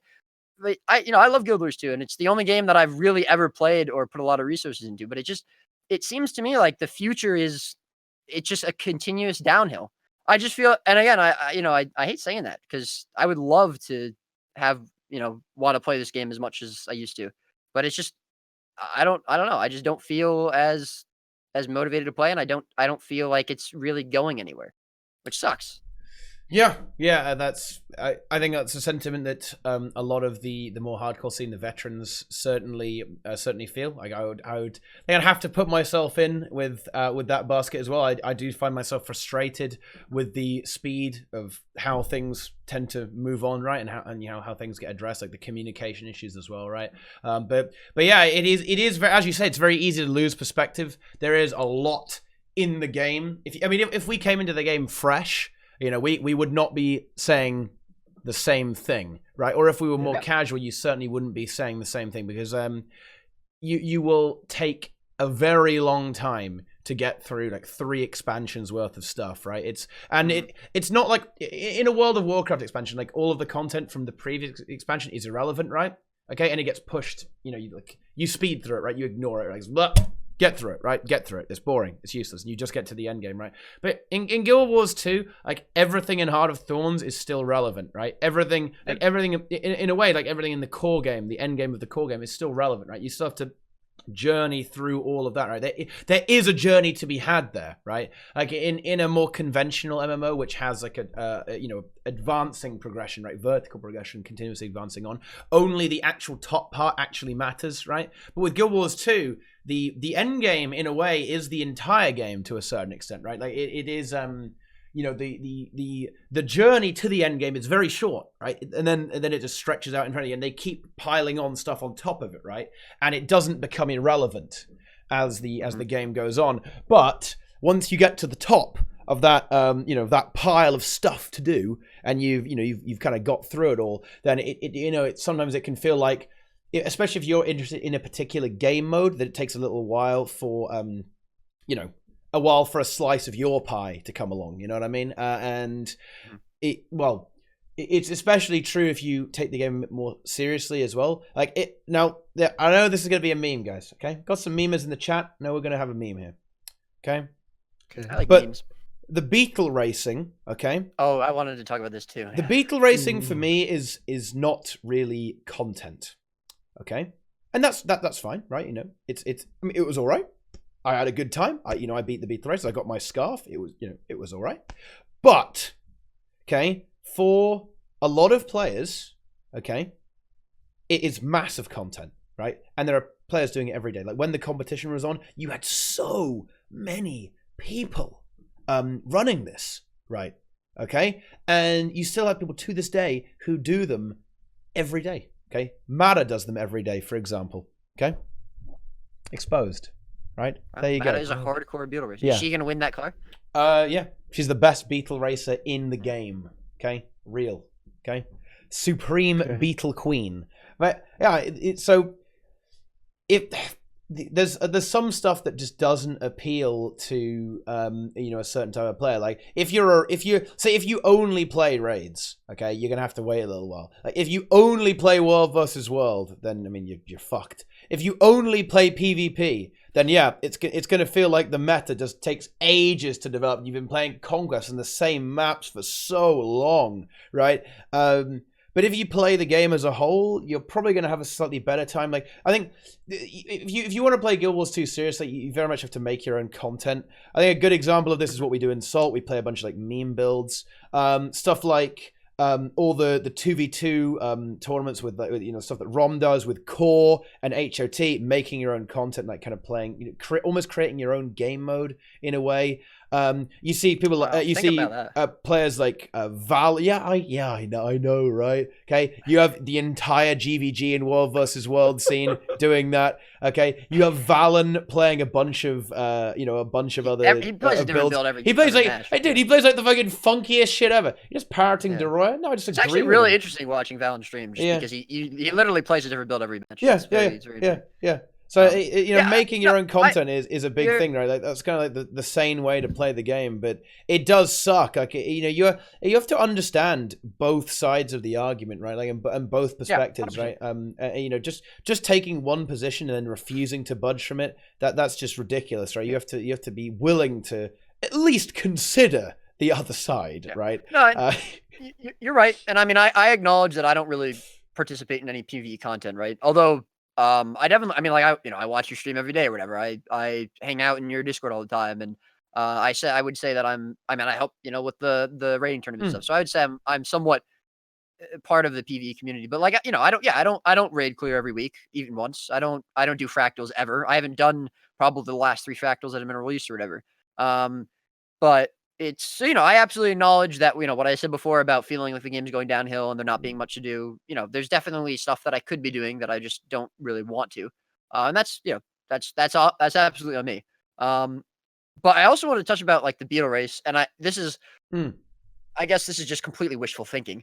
But I just don't see why they couldn't have taken half of that prize pool and put it into a PvP tournament. I just really don't. I mean, if like the tournament, the PvP tournament me and Wooden Potatoes did, we had a $2,000 prize pool, which was donated by one guy, and that had 2,500 viewers, which might not seem like a lot, but for a community run, Guild Wars 2, that's a hell of a lot. That's a lot. That's the most any PvP tournament has ever had. That was community run. And I why can't ArenaNet just do that once, even once? I mean, the amount of hype that would be around that would be insane. I don't know. That's just me being wishful thinking, right? But that would be really awesome to see, especially because I feel like they didn't really do. And obviously, again, this is me not participating in the beetle races at all, but I feel like they just didn't do anything with that. They were like, oh, we're gonna give all these people a car and these weekly prizes or whatever, and then it's like, well, unless you're actually taking part of the beetle races, you're not, you don't watch it anywhere, right? There's no streams for that. There's not like updates. I mean, maybe there's like some sort of leaderboard somewhere for beetle racing. I don't know, but it's just I feel like they didn't really do much with it, and it could have had this awesome PvP tournament. Like, oh, yeah, it's It's just me. I certainly, you know, I view the allocation of resources as questionable. Shall we say? I mean, how much was it all in? Do you reckon? Like it was. I think it was quite a lot around of 50,000. 50,000 US, right? I mean, that's a lot, Yeah. right? That's a fair amount of cash, right? If you put $10,000 into a PvP tournament, that would be huge. Yeah, I mean, it would be a big ass deal. Or you know, it's actually, if ArenaNet put $1 into PvP, it would be huge because they haven't put $1 into PvP in the last 4 years. In a way, though, it tells you a little bit about not only the audience that Guild Wars 2 has, but also the audience that Guild Wars 2 is interested in putting out. Right, like with a lot of these things, companies will have an actual audience, okay, or certainly an actual audience, and then one that they would like to have, right, in a way, okay. Like I think stuff like the YouTube Rewind is like a very big indication of this, like the biggest disconnect. I think there's a bit of a disconnect between the hardcore scene and ArenaNet. That is absolutely true. Bit of a disconnect. Okay, you know, ArenaNet might kind of pretend that they don't exist, right? Okay, is that better? Okay, here's the thing. I don't even know if it's a I think they just ignore it. I think like you said, it doesn't exist to them. I don't know. Look, again, the majority of the people that play this game are casuals that play an hour a day or whatever, right? And that's the majority of the players. But I think what Brazil was trying to touch upon before was that that's not the majority of like the people. That's not like really the majority of the game time being played or whatever. Like you and me probably put in way more. Well, I used to. I don't anymore. You put in way more play time than anybody else. You know. And again, you're gonna have the best insight into what the game needs and you know the moving forward, what should happen and stuff. You know, not 100%, but like you're certainly gonna have it more than some casual player and Plenyx is taking sleeping pills because we're boring him to death. No, painkillers. So we're hurting Long story. Plenyx. Long story. We're causing him physical pain. Okay. Yeah. No. Yeah. Well, it's just it seems like they only catered to the casual community, and I just don't get it. Yes, people joke about MMO esports, Omega Lol. I'm not saying Guild Wars 2 has to like try to make it into esports, but like putting $10,000 into a PvP tournament is not the same thing as saying, hey, we're trying to make Guild Wars 2 esports again. And by the way, I really don't think that they would have had a bad job or a bad time trying to make when they did the whole esports thing. I think they messed up. I don't think that it being an MMO made it. I legitimately think that the Guild Wars 2 could have made it, honestly. It might not have been, you know, Fortnite, you know, ninjas streaming Guild Wars 2, but they certainly could have made a very good crack of it, I think, right? I mean, I don't know, like that you know, that marketing decision, right? Like it does in a way it worries me, right? Because it's like, okay, so this is kind of the focus of the game and who they're marketing the game to, but to me it just seems like a big waste, right? And the thing is, I think a lot of people will see that and think, oh, this is what Guild Wars 2 is all about, like ultra casual content, right? But the thing is that is just such a, in a way, that's like, yeah, it's kind of the majority of the content, right? But that's the case in any game. Like the majority of content in, say, World of Warcraft, right, is ultra casual, right? And that's fine, right? That's absolutely fine because, you know, everyone can play WoW. But the thing is, what do people actually know WoW for, right? What do you know World of Warcraft for? You know it for, well, essentially what they would call mythic raiding, right? And what we would just call raiding, like from an outsider perspective, right? Like you know, how many people watch like Method take down Gahoon? It was like over 100. It was the last boss of the most recent raid wing in World of Warcraft. Over 100K watching this live, right? Okay, like this is, it's not an MMO thing. That's you know, MMOs can get viewers too. I mean, WoW is still pretty goddamn big until they pissed off Asmongold. It was, you know, it was still doing really well. But well, and their entire player base, but that's another story, right? Yeah. It's I think it's a real shame that a lot of people who go Guild Wars 2, they won't think about the amazing raids that we have in the game, or the, you know, well, you know, if they rebalanced to PvP, like some pretty, you know, really great PvP, you know, gameplay as well. Like I think it's probably not at its peak of how much fun it is to play right now, but at a time I would say, damn, dude, like PvP is a hell of a lot of fun actually. You know, people don't know it for World vs. World. World vs. World is just like this footnote on Guild Wars 2. It just almost feels that, okay, ArenaNet are like false advertising their own game, you know, in a way. Like they're selling themselves really short with this marketing strategy, and that worries me. For, you know, to kind of, you know, I'm going to link this to the, you know, the title of the video, guys. Yeah, see, all right. It really worries me for the future of the game, right? It does, right? I just don't see. Yeah, it's Yeah, it Teapot, makes you're me going places. yeah, right? Yeah, it just worries me that they aren't selling their game for what it could be, for its potential, what it is in a way, right?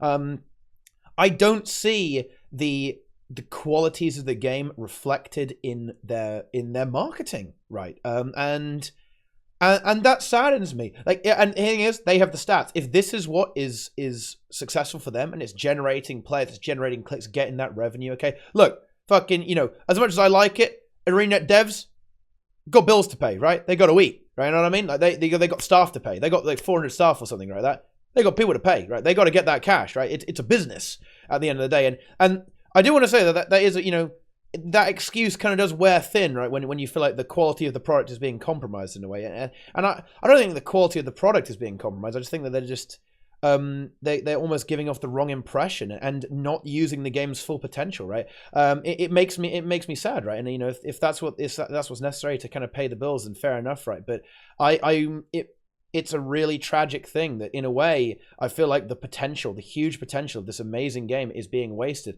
Like, the only reason that Guild Wars 2 is even around at this point is because it's exceptional. If it had a very generic combat system, like no exciting game modes, the PvP game mode was like very one-dimensional, uninteresting. Like the raids were just like meh. Right, like the game would not be able to carry itself this far with There's a reason that we're still playing after 6 years. Yeah, there's a reason. Okay, how many times do you see the players quit Guild Wars 2? Okay, and look, I don't want to expose people. Okay, but in a way, we're talking people like me, like Roy or Rom and Sind and even Helseth, right? Okay, let's say nope. I'm gonna go play Smite. I'm gonna go play Battle, right? Okay, I'm gonna go play WoW Arenas, right? How long does that last? Okay, and there's a reason why. And why doesn't ArenaNet see this, dude? Seriously, I don't know. It's bizarre to me. Like what's going on here? Like what is this? Everyone comes back. Dude, fucking Bick. The only way Bick could not come back to the game, he deleted all his characters on stream. You know what I mean, right? All of them. Yeah. I mean, what the fuck is going on, dude? Seriously. Well, yeah, Rim's exactly correct here, right? Happens to all MMOs. It's not a Guild Wars 2 thing. I mean, it's true, right? But I mean, if the game is capable of generating that level of investment, then surely it's worth something. And it doesn't really happen with all MMOs. It happens with like the big MMOs, like the good ones. Okay, like no one's going back to Bless Online. You know what I mean? Like that ain't happening. Okay, but people are going to go back to stuff like WoW. Although, after this one, who knows, boys? I don't know, like RuneScape, stuff like that. People go back to that sort of stuff. You know what I mean? I guess the question is anything going to change? And again, that's sort of connecting to like the future of the game. Is anything going to change? Is any of what we're saying going to like matter? You know what I mean? It's like what's going to happen in the future? And now this is, guys, let's put on our somber hats. Okay. To be honest, even all of 2018, I said, yeah, this is it. Let's fucking go. I was just, dude, after Wing 5, this is Wing 5, so I'm blaming Paul, okay? Paul and Crystal Reed. Love Paul, dude. This is your guys' fault. I was just like, dude, I fucking love this. Is so cool. Wing 5 is amazing. Doom CM is so great. This is absolutely fantastic. I was so hyped at the end of 2018, end of 2017. Sorry, I was like, yeah, dude, let's fucking go. 2018 is going to be epic for Guild Wars 2. This is where there was the announcement that's saying, yeah, dude, we've got our systems in place. The living story is going to be faster. We're going to be releasing more raids. And then like a couple months after that, Alliance were announced. Yeah, exactly. I was like, oh man, like this is absolutely fantastic. Like their Arena have got their shit Swiss together. and 2v2s were going to be coming out. Oh yeah. The 2v2s got that didn't get announced. It got leaked. ATs were going to get updated. Yeah, with the Swiss stuff like that, right? And the best of 3 finals, right? Oh man, like this is going to get crazy. And then, unfortunately, right, to be brutal, ArenaNet let us down, right? Okay, and I would be lying if I didn't say that I have lost confidence during 2018, right? And that's a sad thing, right? It's nothing personal. I'm not salty. I'm not particularly bitter about it. But I would be lying if I said that even me, okay, people called me crazy then, okay. I'd be lying if I said that, yeah, I if I didn't think I was wrong, I was wrong, and I was too optimistic. And yeah, ArenaNet, I think they did let the game down a little bit in 2018. So will anything change? My ultimate answer to that is unfortunately that to really be brutal and blunt, no, I don't think it will. No, I don't think so either. And in a way, what we're Still saying, to pull back the veil, guys, I don't think what we're saying here particularly matters. Unfortunately, I don't think we're the target audience exactly, but that doesn't mean we shouldn't try, though, guys. Okay, No. that is an appeal to futility, logical fallacy. Call me the debate boys, the debate lord. Okay, I won this debate. Valen is not the debate lord. I am not Bick. It's me, guys. Okay, yeah, no, Valen sucks. But I mean, yeah,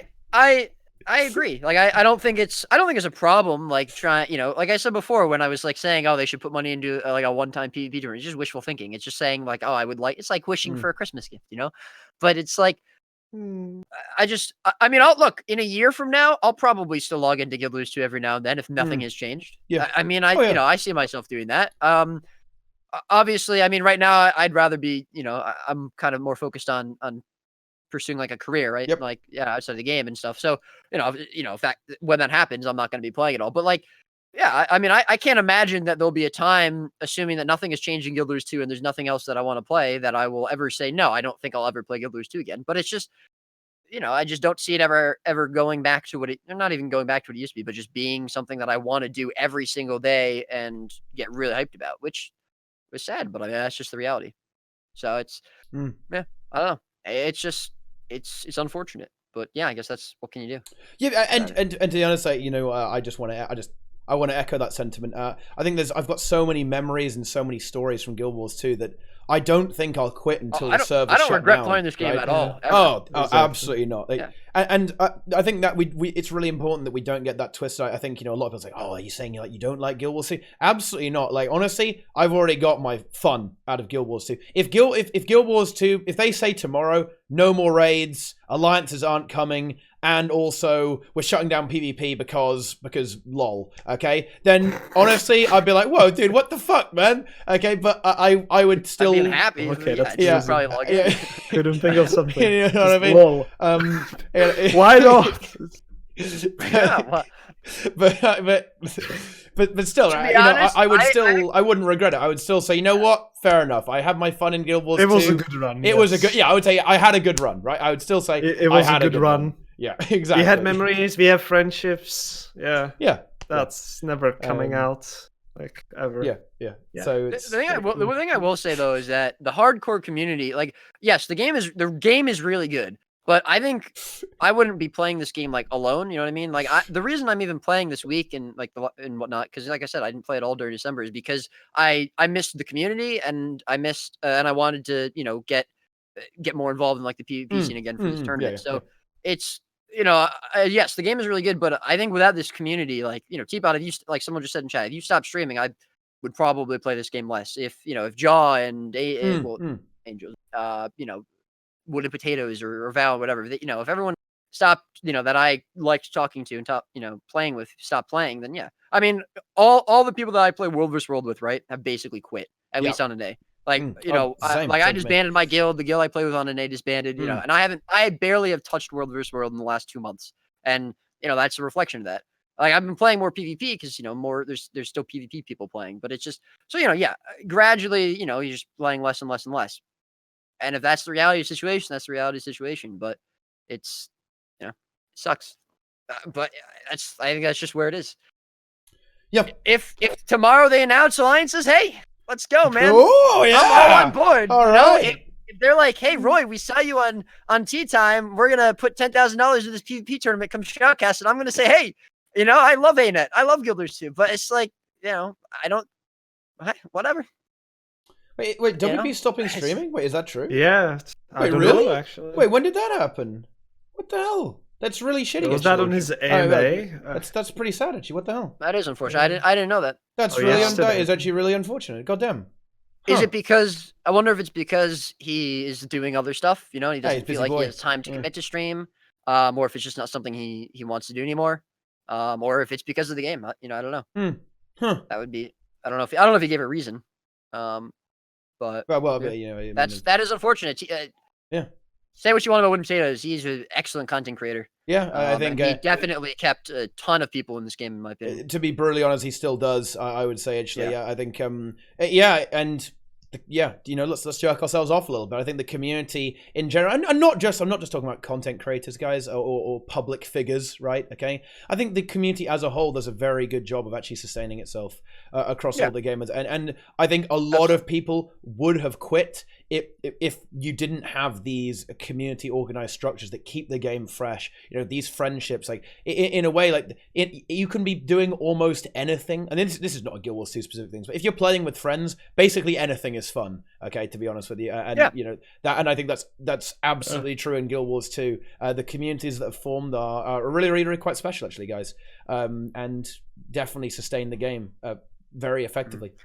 And that's. By the way, someone just said that he's only taking a break from regular streaming to pursue other projects. So, like, I don't think he's never going to stream again. Is what I'm getting from that. Just so we're not, putting out false information. Right. So it seems like he's just taking a break from regular streaming, which that's all right. I suppose. That's a shame, of course. I think he did very well. It's sad to see, but of course, that's it is what it is, I suppose. Exactly. But yeah. There you go. That's what's going on there with the future of the game. Oh, it's Boots, dude! I see Boots. Oh shit! Teapot said, no, Boots, don't expose me. What the hell, man? Boots, join us. Let's call Boots. See your beautiful face. Let's call Boots, dude. I'm not sure. Wait, I'm not. I think he's. I think Boots has probably only very recently returned to his residence. So I think we don't want to put too much pressure on him. But and Ben in chat. Let's get Ben on TeaTime. Ben's in the chat as well. Let's bring Ben in as well. Let's go. We're going into Clown Fiesta TeaTime. I've said that this game has kept me like that. How good the game has kept me playing, and how good the community is. But what's really kept me playing is ArenaNet Ben P. Ooh. That man has restored my faith in ArenaNet more than anything else ever could. Okay, I'm absolute legend. Yeah. Well, if we're being serious about this thing, okay, I'm not saying that just because Ben's here. He's been lurking there probably for maybe a little bit longer, okay. But seriously, guys, I don't want to be too down about like the future of the game. I don't like it. I think that like I said, I'm still optimistic. I still believe they're cooking something. They're just not telling us. Yeah, I think that bashing the game is well, not necessarily bashing the game, but no. I mean, I like to keep it positive. Like to keep it kind of chipper and upbeat. Like honestly, like Guild Wars 2 has like ruined basically most other games for me. Like I just can't be bothered to play anything else. Like no fucking joke, dude. Like there's some real bashing on Guild Wars 2. Like I can't play other MMOs now. Like there's like no other games that I even consider good. I look at these other games coming out and it's like, oh, it's shit. Like it's worse than Guild Wars 2. So it's like, oh, well, rip. You know what? There's actually like there's a pretty high chance that games that come out in the future that I would otherwise have played, I won't play because of Guild Wars 2. Okay, so like. God fucking damn it, ain't it? Seriously. Like, it's entirely possible that games like Ashes of Creation are just worse than Guild Wars 2. And I'll just keep playing. I was like, I'll play it and go like, oh wait, this isn't as good as Guild Wars 2. What MMO is better than Guild Wars 2? Okay. I mean, some people will say, wow, if anyone says anything else, it's going to disregard. That ass kissing? Like, what do you mean that ass? Dude, like, what I'm 100% kissing Ben's ass, dude. I will not deny it. But he's a great guy. I love him, dude. Yeah. I would still say Guild Wars. And I'm also not trying to get anything out of it, so. Yeah. I mean, I don't know, dude. Like, it's just, I mean, I've said this a lot. I've said this without the presence of my ArenaNet overlords about the place. Like, the game is TeaPot, if TeaPot was not an ArenaNet punter, he would be doing nothing but bashing the game. He's dude. ArenaNet, chill. Wait, what do I do most of the wait? Chill. If I'm not bashing the game, what am I doing most of the time on my stream, dude? I mean, what's going on there? It's a miracle. You're complaining about people. It's a miracle they don't get rid of me, honestly. Don't say it, TeaPot. Don't say it. Yeah, dude. You're too bad. Hey, TeaPot, I know how you can get on partnered real quick. I can give you some tips on that. Shall we not? Let's maybe. No. I'm scared, man. All right, look, boys. Okay. I mean, hey. Inks and Brazil, like have stepped. Not partners anymore. So I'm next, right? Wait, Inks isn't partnered? Yeah, Inks left. Since when is Inks not partnered? Inks has stepped away. He stepped away. Yeah, he stepped away by his own will. Well, I mean, I knew he wasn't playing anymore. I didn't realize he had on partner. Well, it was his choice. So it wasn't. All right, fair enough. At least they didn't kick him out or something. But that's a shame. I'm next, man. I'm next. I'm scared. But I mean, All right. We'll No, I talk don't think about they'll reshade on ArenaNet stream. Yeah, let's say let's perhaps not do that. But okay. I tell you what, we've done enough. Kind of. I don't even know what the discussion was. It was a weird one. Okay, like now I want to talk about alliances. We've been talking about under the hood stuff. Okay, so under the hood, are we talking Guild Wars 3? Because I think I'm actually thinking not expansion, but Guild Wars 3. Right? I think there has to be something, right? Because again, like we've been talking about this lack of content, for the last couple of years. There has to be something coming out. Exactly. And if it's not like a huge expansion, if it's not like alliances and this giant PvP overhaul and 10 new raid wings, I mean, what else could it be? I mean, I still want a complete like new engine, because I don't think it would be difficult to move into Guild Wars 3 if it's like a brand new game with brand new content and almost nothing from Guild Wars 2 would be carry over. I don't think specifically that might be happening, but I still hope for at least the engine rework and maybe something else. I still believe they're doing something. They have been not talking to us for so long. The content releases besides Living Story and sometimes occasional expansion. Yeah, but I still think they're cooking something under the hood. Would you like Guild Wars 3 coming out now? I mean, would you be happy if? Obviously, we don't know what Guild Wars 3 would look like necessarily. Yeah. I don't know how it would fit. Would you be all right? Like, okay, buy Guild Wars 2. Let's just go play Guild Wars 3. No. I would still continue to play Guild Wars 2.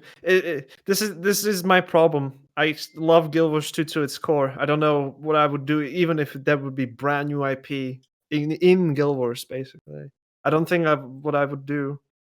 I'd honestly rather see them just say, "Hey Ben, we're gonna give you 50 devs. You go do a standalone PvP version of this game." I'd play the shit out of that. Yeah. I think it's in terms of a new IP. Oh, it's an interesting one, but I would definitely play it because I think it would probably be pretty good at least. If it's a mobile game.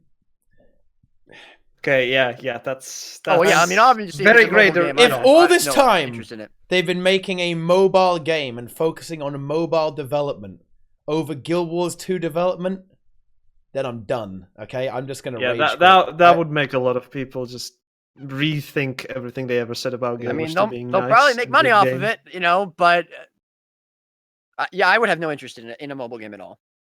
So I very much hope it's not a mobile game. I think remaster of Guild Wars 1 would work on mobile, but not Guild Wars 2. I don't care if it would work or not. I just don't want to play a mobile game. I'm sure there are some good mobile games out there. I just don't have an interest in playing a mobile game. It's not. I don't care if it's the best thing ever created. I don't want to play a mobile game. And that could be narrow-minded, and I don't whatever. Honestly, if they're making Guild Wars 3, and they release it in a couple months or something instead of another expansion or whatever, then I don't know. I might be fine with it. It depends on the game. But I don't know. I feel like that wouldn't really make sense to me because the game's been around for 6 years, whatever, or almost 6.5 now, I guess. But I just don't see the point. I think it would have made more sense to put all your resources into the current game because again, you have such a good game. Why do you need a new one? It just doesn't have content, or at least to me, So it's I don't really see the point if they're making Guild Wars 3.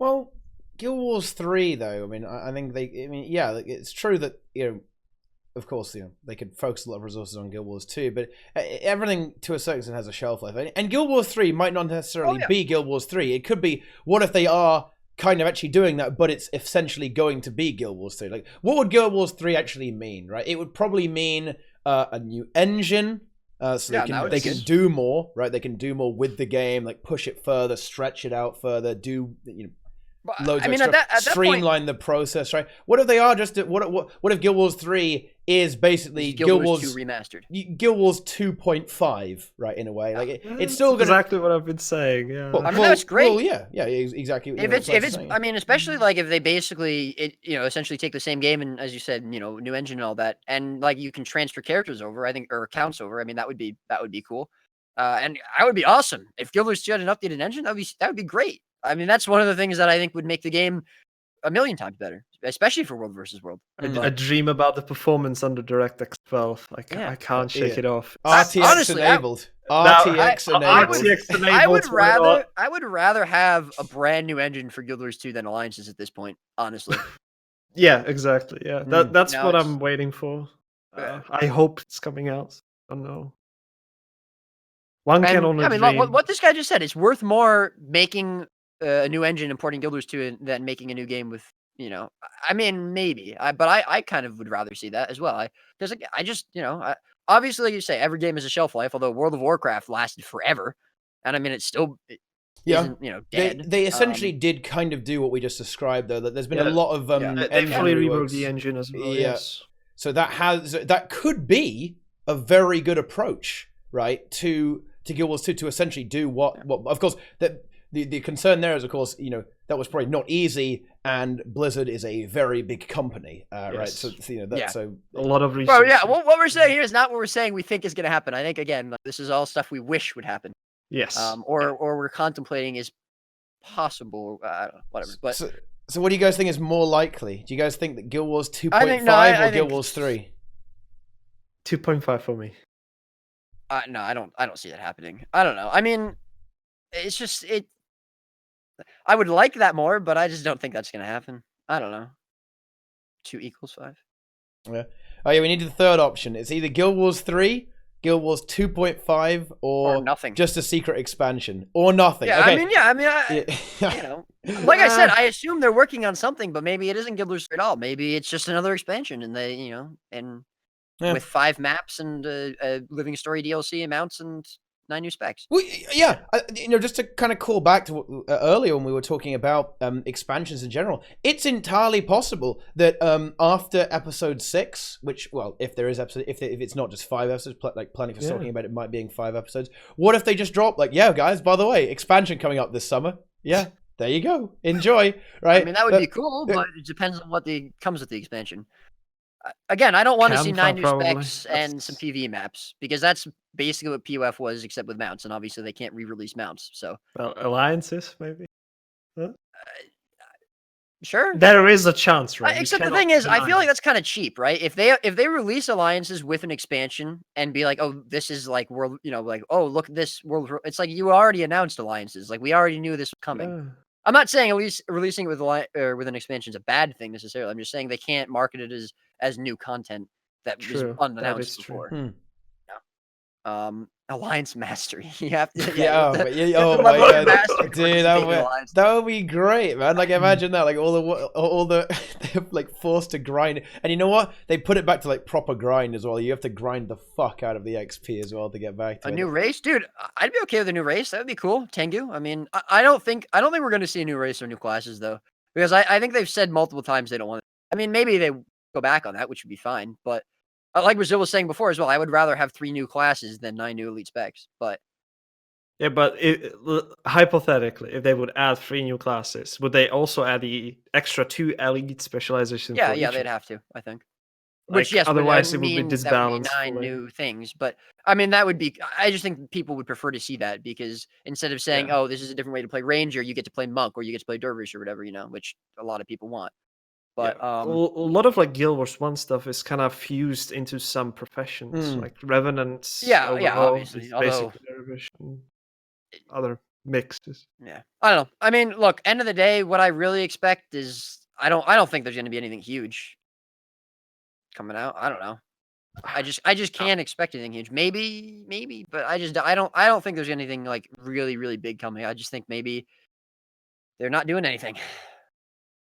I will be keeping myself hopeful for the rest of my life at this point, maybe. I mean, if it's nothing, then what on earth is actually going on then? Yeah, that's the question. That's what I've been saying, man. Why are they wasting? Yeah, so I mean, much what is your answer to that then, right? I mean, what is if there is nothing secret? Nothing. They're doing nothing. Well, what's going on then?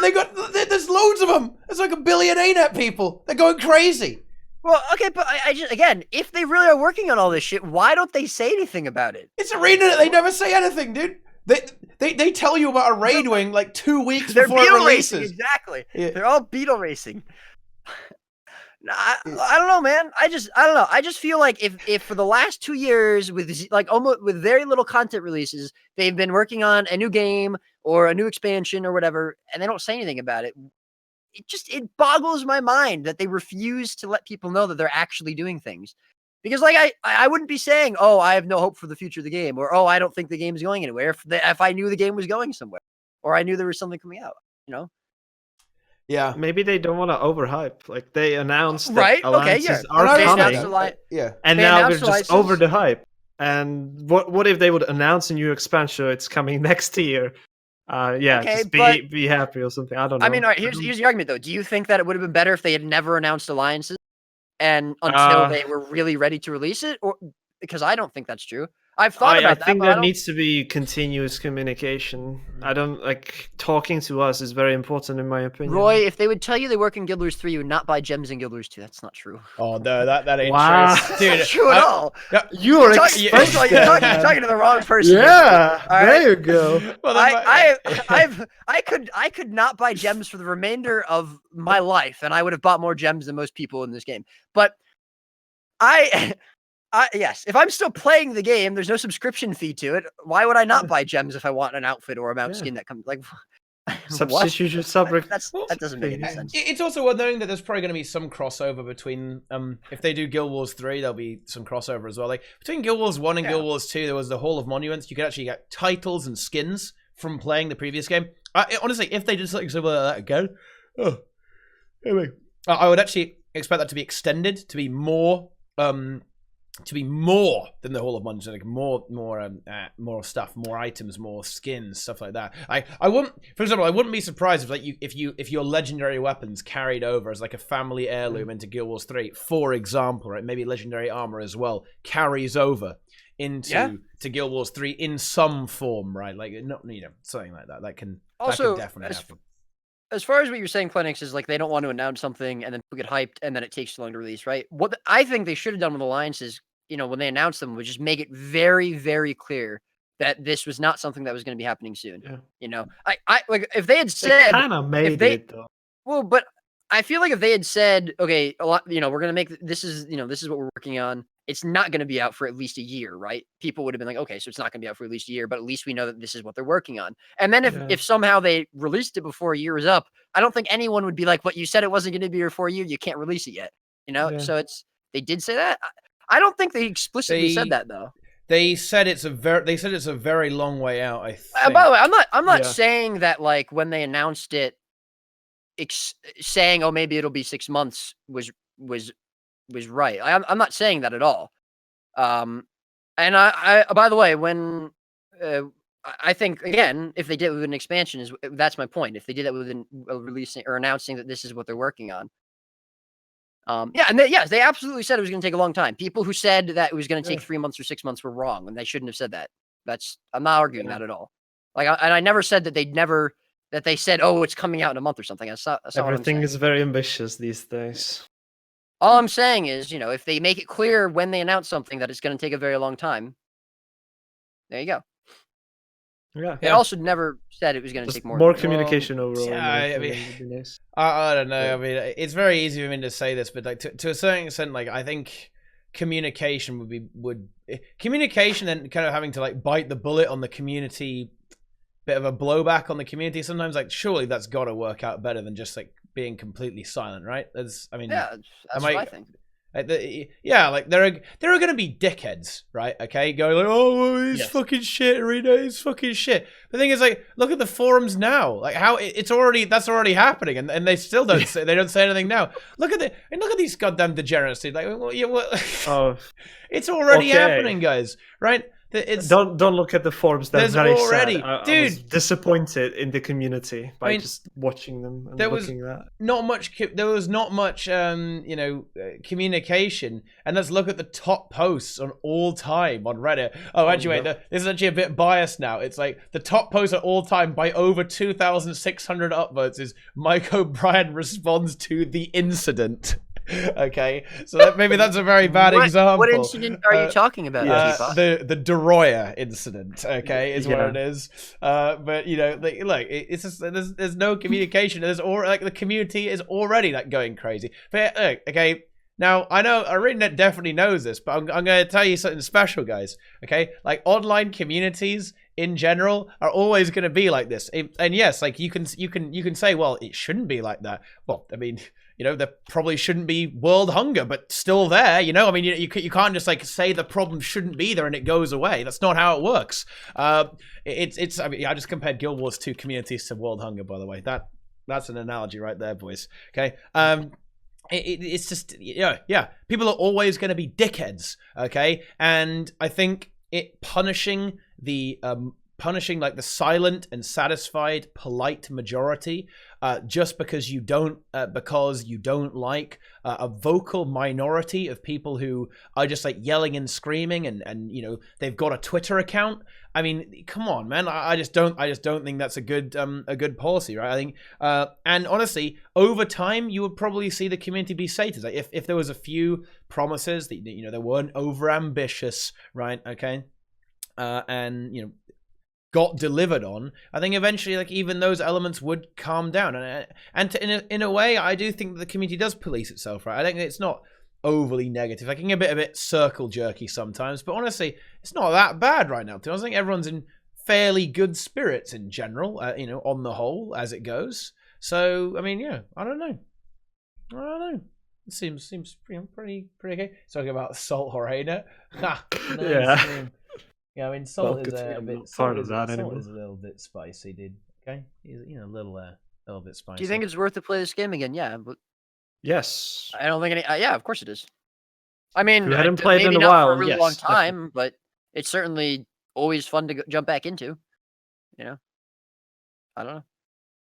People still call ArenaNet liars and promise breakers for the manifesto video. Dude, like no one, honestly, What video? The manifesto video. Like you're honestly not wrong when you say people do that. Yeah, like, a few people do, but it's probably like 10, okay, or 7. I actually don't even know what that is. To be honest. It's the original video for Guild Wars 2, and they were talking about like dynamic, living, breathing world, that sort of thing, right? Like, and like, or when the devs said that they were going to do 6 raids a year, and like no serious raider, okay, roast ArenaNet for that. That's what I mean. Like, yeah, like you'll find some guy on the forums like who's got. You know, who's like, I'm a real internet expert, dude. Yeah, you're gonna find some guy somewhere on the internet saying that, yeah, dude, like ArenaNet are trash for not giving us 6 raid wings a year. But seriously, I'm actually gonna say this now categorically, like not even one serious player in the raiding community would say that. Okay, I mean like good player. Okay, so not even one relevant player would say that.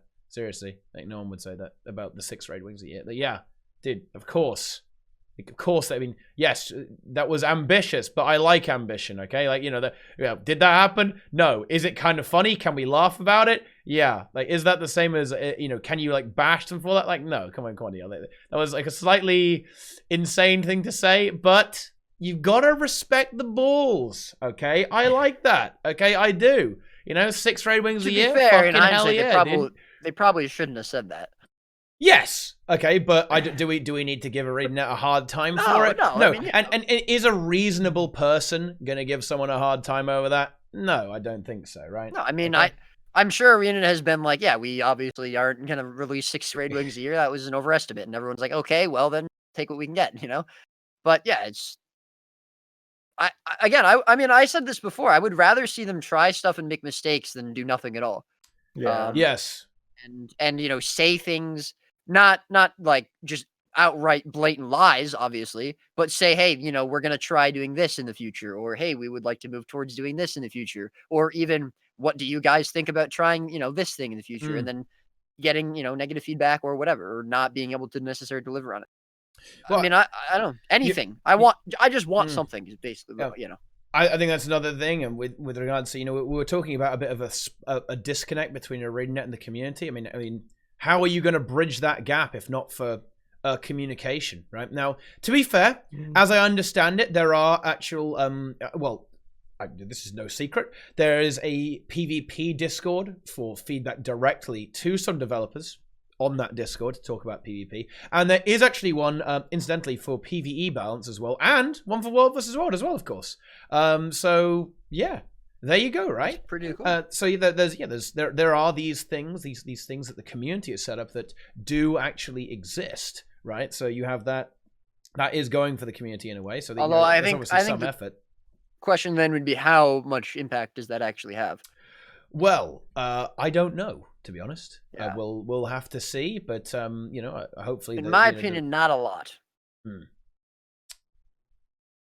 Well, hopefully, if you're going to say 6 per year, you can't do one though. Well, I mean, you can. You just have to admit that it was like, yeah, okay, well, that was we really thought this was going to be a lot easier. Over ambitious. Yeah, I mean, you can say something crazy and then you can make a mistake, right? But I think it's fine. But anyway, it's yeah, I think a broader community interaction is pretty important as well, though. I think a lot of the people who are uncertain about the game would be satisfied if there was more of a clear roadmap. So, say, for example, if we even knew if an expansion is coming, right? Now, I was really surprised that ArenaNet didn't address it. I was really expecting a statement when this happened, right? You know, that interview with Mike Z on the, I don't know what online publication it was, but there was an interview that kind of implied that there was no expansion coming, right? Ish, right? I'm genuinely surprised, okay, that there was no clarification on that, because surely that will be a big deal, right? Okay, is there an expansion or not, right? Okay, which one is it gonna be, right? Like, that is a big deal, and I'm really amazed that ArenaNet didn't really follow through on that. Right? I don't know. It's kind of bizarre. To sort of wrap it up, I guess. I mean, I think we should, what do you think is coming in the next few months? Well, the next few months. So, of course, on Tuesday, we have our patch with a fractal. I didn't even talk about a fractal. There's going to be a fractal and living story, and then that's and a new legendary bow. And a new legendary bow. Yeah, yeah. It is. It's pretty shiny. But yeah, I think that's all that's going to happen with that, right? I don't think there's anything else. Oh, yeah, they're reworking fractal instabilities as well, which they're actually making them quite a bit better, to be fair, actually. Like, so, more people will play fractals, I guess, but that's kind of cool. But and are they releasing new stat combos? Oh yes. Yeah, of course. There's diviner stats. There's a bit of a new, some new builds maybe in of course PvE and World vs. World. Some maybe a little bit of extra spicy stuff there. Yeah, I remember seeing one of the new stat combos actually looked really good for World vs. World. I can't remember if it was diviners or not, but I think one of the ones that got like released or whatever looked really good. Okay, so that'll be interesting. Yeah. I can't remember what it was though. I just remember hearing about it or seeing someone say something about it. But yeah, I mean that should be cool. But yeah, probably nothing else. I don't think there's like a balance update coming with this patch. I think that might be. You never know. There might be a few tweaks. I mean, like a big balance patch. Yeah, not a big one. There might be a few tweaks. I'm sure there will be. Yeah, that's so that they'll change a few values again and just kind of micromanage a bit from the last patch. But that's that, okay. And then it will be probably 3 months for the next update. Okay, well, if it's not delayed, right? Yeah. So I guess my question is, do you think in between, what we expect to happen, do you think there's going to be any, is there Guild Wars 3 going to be announced? Is there going to be an expansion announced? Anything big? I don't think there's going to be any. No, I don't. No, I don't actually. To be honest, I don't think there's going to be anything big for a while now. I would say my speculation is that alliances will come in the autumn, probably. I think so. Not this patch, but the next. Fall of 2019. So not this patch or the next patch, but the patch after that, right? So maybe that will, fall of 2019, right? So that will come with, so like August or September. I guess that will be season 1, the first episode of season 5. I would say that alliances might come with, because again, this is saying, this is another topic entirely that we don't need to get into, but this clown fiesta of triple releases, right? Where they bundle everything with everything else. It's like, what is going on, man? Like, what is this? Okay, what the fuck? So it's a bit of a confusing thing as well. 2019 is the year of ArenaNet. Here we fucking go. Okay, ArenaNet will come with alliances. Will come with the off season. That's an interesting speculation as well. I do hope that it gets its own release, right, and its own hype, its own blog post, its own tweets and stuff like that. I very much want to see this as like, this is a stat. This is not a side feature. Here it is. This is alliances. When you're reworking a new thing, I think it should absolutely have its own. Just like the 2v2. Like the 2v2 was very much like, this is 2v2. Here it is. This is this blob, right? And I want to see that happen with I absolutely want to see that happen with alliances. It needs to be this okay, is World vs. World Alliances. World vs. World is back. Okay? Huh? Nice. Yeah, so that needs to definitely happen. But I think Maybe they should get some content creators to promote. I think that might be a good Well, idea. I think a lot of people who stream usually also stream Wolves as well. yeah, so that that will. I don't know any myself, but yeah. Any World vs. World ArenaNet partners? Is that what you? All right. Well, that's not what I was saying. It doesn't have to specifically be partner. Yeah, it can be always. Yeah, I was kind of saying they don't have to be, but you know what? All right, fine. Yeah. Okay. But anyway, so it's I think that's going to come across. In the patch after this, I'm really hoping there's going to be a raid. I'm not certain though. To be honest with you, I don't know if the raid will be delayed until episode 1 as well, right? Because or 2 episodes from now. Okay, it should be the one after this coming one. This one that's happening right now. Will that actually be the case? I'm not sure. I'm honestly not sure. Maybe not even. It might end up being a little bit delayed. I don't want it to be delayed, but you can't always get the things you want. But I think if they can actually get that cadence going, like they've said that they are now going to go for they're going to alternate episodes between a fractal and a raid. In my opinion, that would actually be very, very healthy for game if they're able to actually do that. Because right now we've been looking at basically like 10 to 12 months, right? It's been 10 months for a raid, right? So getting that down to 6 months will be a massive deal certainly for the PvE community. 2 every year would be cool if they could keep that consistent. Yeah, absolutely. That's almost double what we had last year. Yeah, so, exactly. Yeah, that will be fantastic. And the year before, I'm afraid. And in terms of PvP updates, there is one thing I am expecting very shortly, actually, Roy, which is the Tournament of Legends, of course. Actually, now that would be pretty cool. Although I really wish that there'd be some sort of like official stream of, for it or something. Again, it's just going to be ArenaNet partners streaming, which is good for them, but I feel like there's just it doesn't seem like it's ArenaNet power pushing it as much. Yes, know what I mean? Yes. And I just think that's unfortunate. Yeah, I think. Well, I mean, here's the thing about that, though. Interestingly, now, is that theoretically possible? Now, how can I say this without getting myself memed? Now, okay, here's how. Okay, now you may have noticed that sometimes people stream on the official Guild Wars 2 channel. Okay. Usually artists actually will stream directly on the channel, right? Okay, we've seen Ipos do this. In fact, who's in chat right now. You're directly there, I think. And Vasberg has done that as well.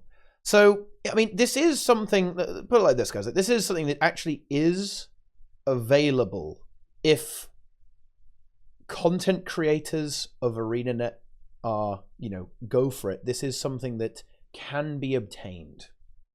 Okay, so basically it can be done, right? And it's not unthinkable that with communication with ArenaNet, something like that could be set up, and to have it slightly more official and more ArenaNet endorsed on the official channel, with some stuff. And the only thing is that you probably wouldn't be able to get like the super high production value stuff like from Pro League, right? They had all the cool transitions, stuff like that, right? Like that would have to come from the stream, but like this sort of stuff is possible, right? It's not like this is impossible. You can make it happen. You could, it's very doable. So it's. Would it be great if ArenaNet was like saying, yeah, come watch this stream, come watch it? Yeah, I think absolutely. But again, that's kind of within their own possibility. I mean, there was a Facebook post and a tweet about the raid tournament, for example. But do you think it needs that official proper seal approval? Like, this is our official stream. I don't think it needs it. I just think it would be nice. I think that when Tournament of Legends gets released, it'll be good, and I think that there will be several. Jesus, I can't talk. Several streamers, streaming it, ArenaNet partners, Jodges and Jebro and, whoever. And they're going to get a lot of viewers. But again, I just think it would be cool to see more of an official sort of hand in that. More than just basically releasing it and shoving it out to the community. But, either way, yeah, it's going to be nice to see Tournament of Legends. Absolutely. What is Tournament of Legends? It's a PvP tournament where the reward is legendary of your choice. It's for 5v5. Yep, I and don't Gen remember 2 the included exact now. structure. Gen 2 included now Um, as well, which is yeah. kind of interesting. Extra But I spicy. mean, I think it'll. I don't know exactly if they're gonna do it the exact same way they did the last one, or if it'll like have some sort of like if they'll do it with the AT system or something. I believe it is going to be in the AT system, yeah, as I Right. understand it. I don't quote me on this, but I think this was actually said by someone, okay, at Arena. I realize that's a terrible thing to say, but I think this was actually confirmed at some point on Reddit, I want to say. But I Well, could Ben is be still in chat. He can tell us if we're wrong or could not. be completely wrong on that. So I don't. I have no idea.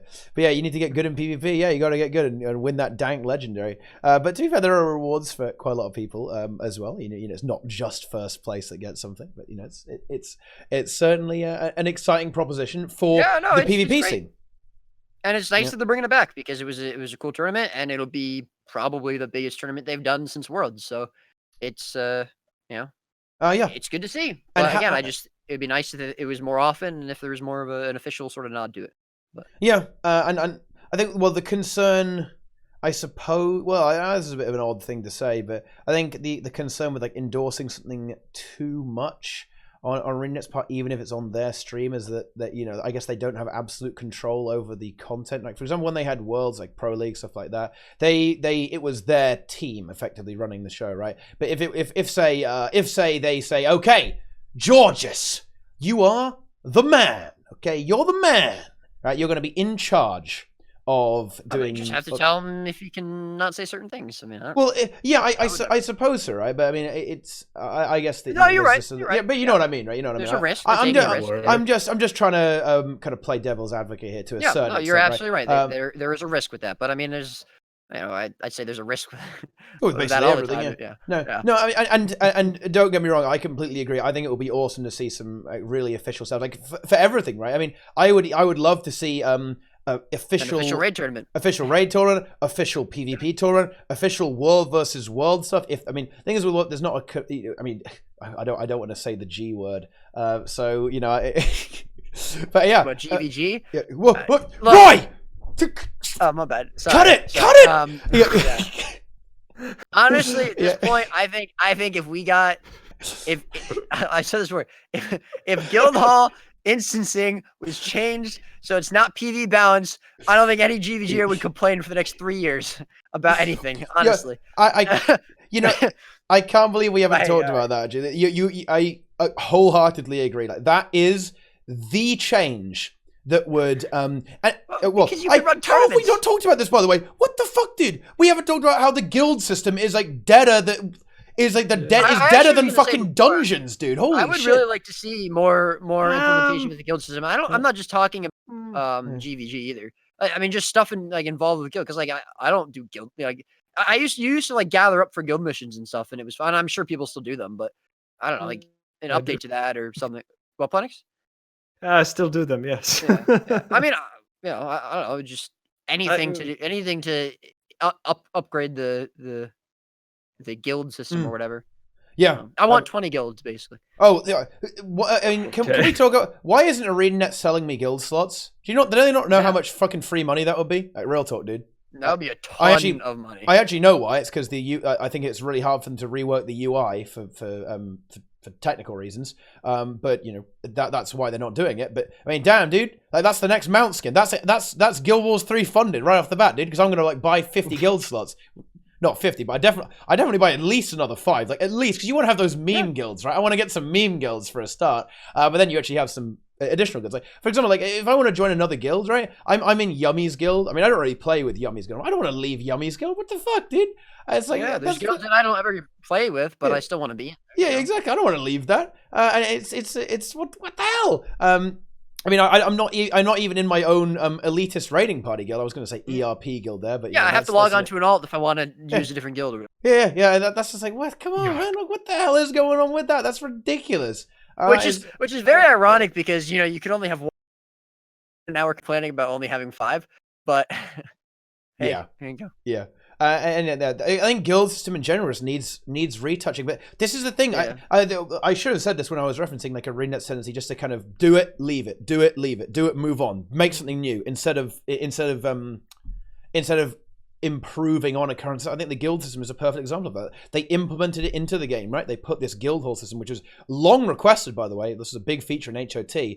And then in POF, we saw nothing. One guild hall. There's a new nothing map. else. Yeah, Well, new arena. A new guild hall, but Yeah. where are the upgrades, Nothing right? else. I was really expecting new. Where are the upgrades? Where's the interaction? Where are the global And yeah, bonuses it for just- being it a doesn't guild?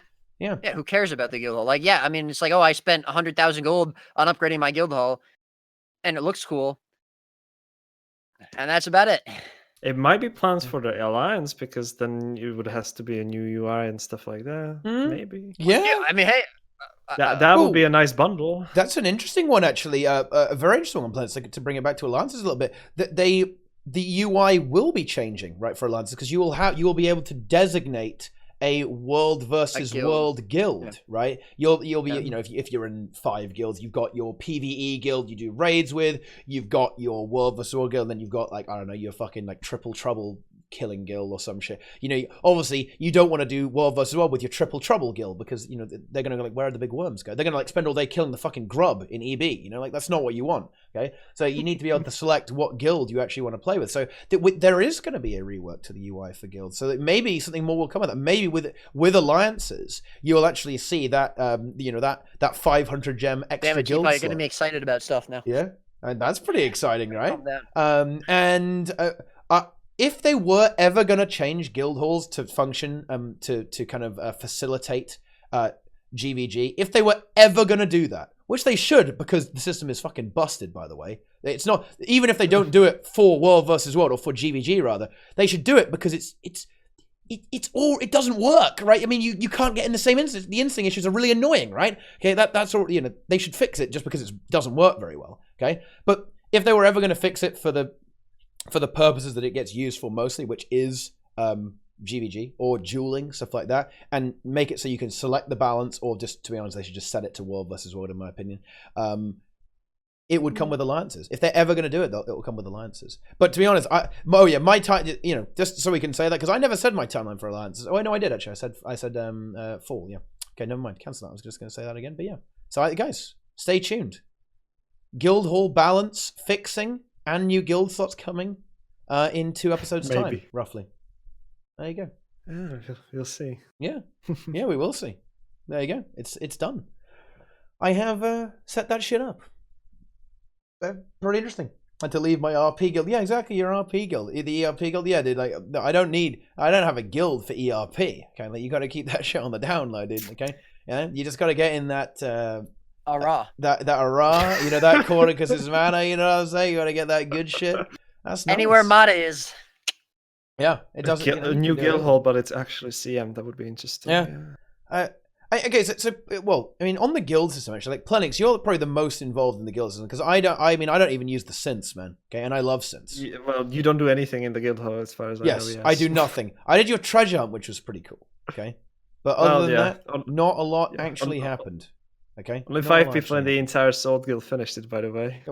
It's hard. That's why it's too difficult. It's hard. Okay. Yeah, it's too difficult, man. It's impossible. Anyway, all right.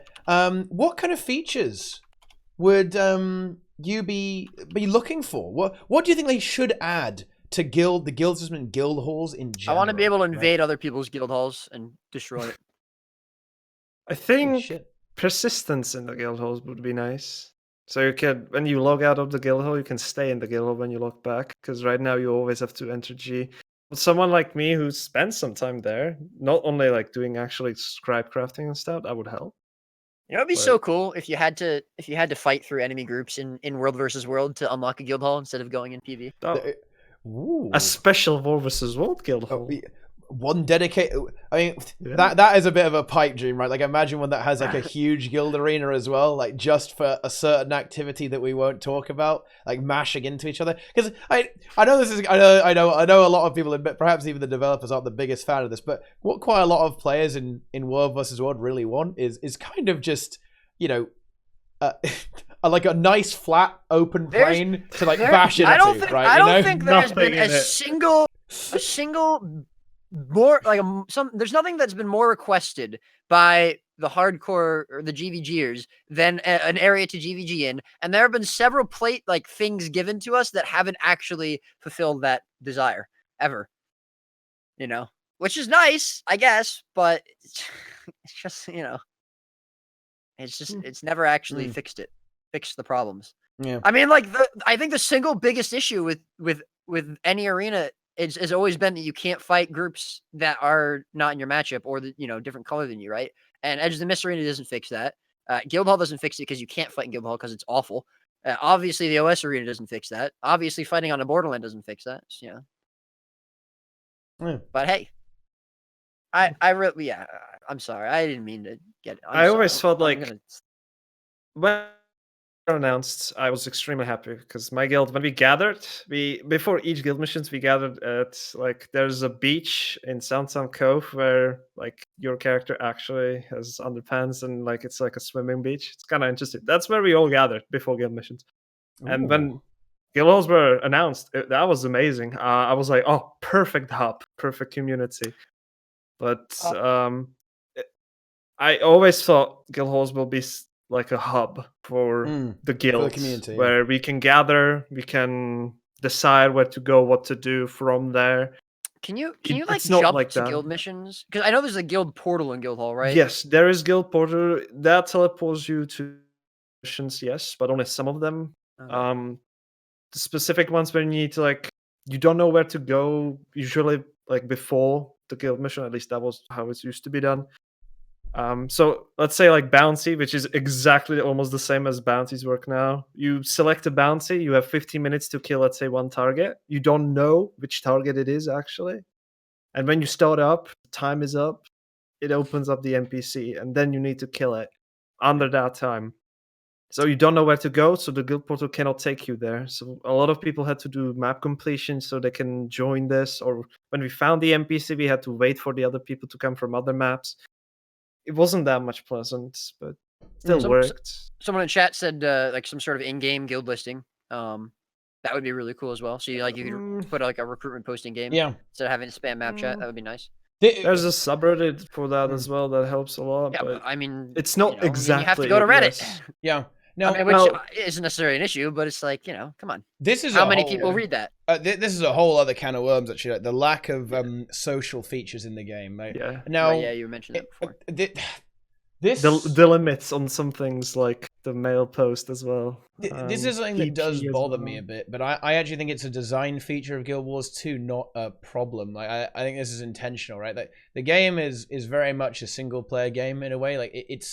It allows you. Yeah, but it doesn't force you to play with players, right? In a way, adding an in-game recruitment for guilds wouldn't force you to play with other people either, though. It just would make it easier for people who want to. Well, unless joining a guild will give you some features, otherwise, if you would not be in a guild, which there is one only bonus which actually applies to your account, which is the waypoint discount if you're representing a guild, which does have it unlocked in the guild. Yeah. Well, that's the only thing. Yeah, I don't think that, of course, the guild recruitment feature would be there, but I just think the in general, the features that are in the game don't really promote being social enough. I think the clue's in the name, MMO, right? It's massively multiplayer online. Okay, I think maybe you should have to play with other people. Right? I understand that not everyone wants to have these commitments to this mega guild, but I feel like you should be rewarded for actually having a strong community and doing things together as a group. Stuff like if you do a raid, right, with your guild, maybe you get something extra or something goes into your guild. If you play world versus world with, say, a squad of 15 or 10 or more of your lads, okay, maybe you get, say, a magic find bonus or something like that, right? You get more loot in world or more pips, you get a guild pip bonus, right? You maybe get extra 2 pips per tick for playing with the guild. I just think that there should be a lot of rewards and systems based around actually playing socially as well, and that's something that I'd love to see developed in the game. Maybe it comes with alliances, who knows, right? It would be really cool if every time you entered a raid wing, there was a statue or something that's for the guild that held the record in that raid wing. Man, that would be great. So wing 1 would be DNT then. Yeah, I mean, the record. I mean, it would be weird actually. You'd have to reset. You'd have to reset the leaderboards a lot because when the balance changes, you know, some records. Yeah, I mean, yeah, you'd yeah. have new people. You know, it'd be updated. But hey, if it's updated, Every new balance patch, like you would have to change that. It wouldn't be sustainable. It would be Maybe fun. fastest saying it would like be cool. every kills, maybe. It would be cool. I agree. It would be fucking. It would be funny. cool. it doesn't have to be that exact thing. There's something similar. You know, like some sort of leaderboards. Yeah, exactly. Like fractal leaderboards. Yeah, those. Yeah, leaderboards. GVG no. leaderboards. World versus world. Okay. All right. Let's just leaderboards everywhere, boys. Omega Effie, exactly. Guild Omega Wars Effie 2, indeed. the game of leaderboards. Yeah, just loads of put loads of competition in the game. That will really make the casuals happy. They love that. Okay, and make sure you lock There's achievements. leaderboards and all as well. those like adventures, you know. Yeah, the Beetle races, but there's nothing really behind them. The Griffin races or whatever they're called, or the Griffin like adventures, you know. As long as Some you leaderboards make on all the rewards participation rewards, the casuals don't mind it so much, so it's okay. You can do that. As long as I get my gold star. Exactly. As long as you get your gold star for being for being a good boy, it's Oh all damn, good. TeaTime showing off those arms. There. Fucking hell, dude. It's too hot in here, man. What the Sure. hell? Sure it is, TeaTime. Yeah, now it's too hot in here. Yeah, Plenyx is gonna start stripping down now, dude. Let's go, dude. Let's go. I have nothing under it. I can't. Yeah. Like, Oh, I can't. yeah? There's nothing under it. Can you stand up, Plenyx? Is what you know? No. Well, you, No. you Evolved can't. Yeah, Too hot. yeah. Yeah. Evolved okay. into the Cap and Pride part of TeaTime. I think maybe we're done. Yeah, let's. We're gonna turn off the stream now, guys, and yeah, we'll see you tomorrow. Okay, boys.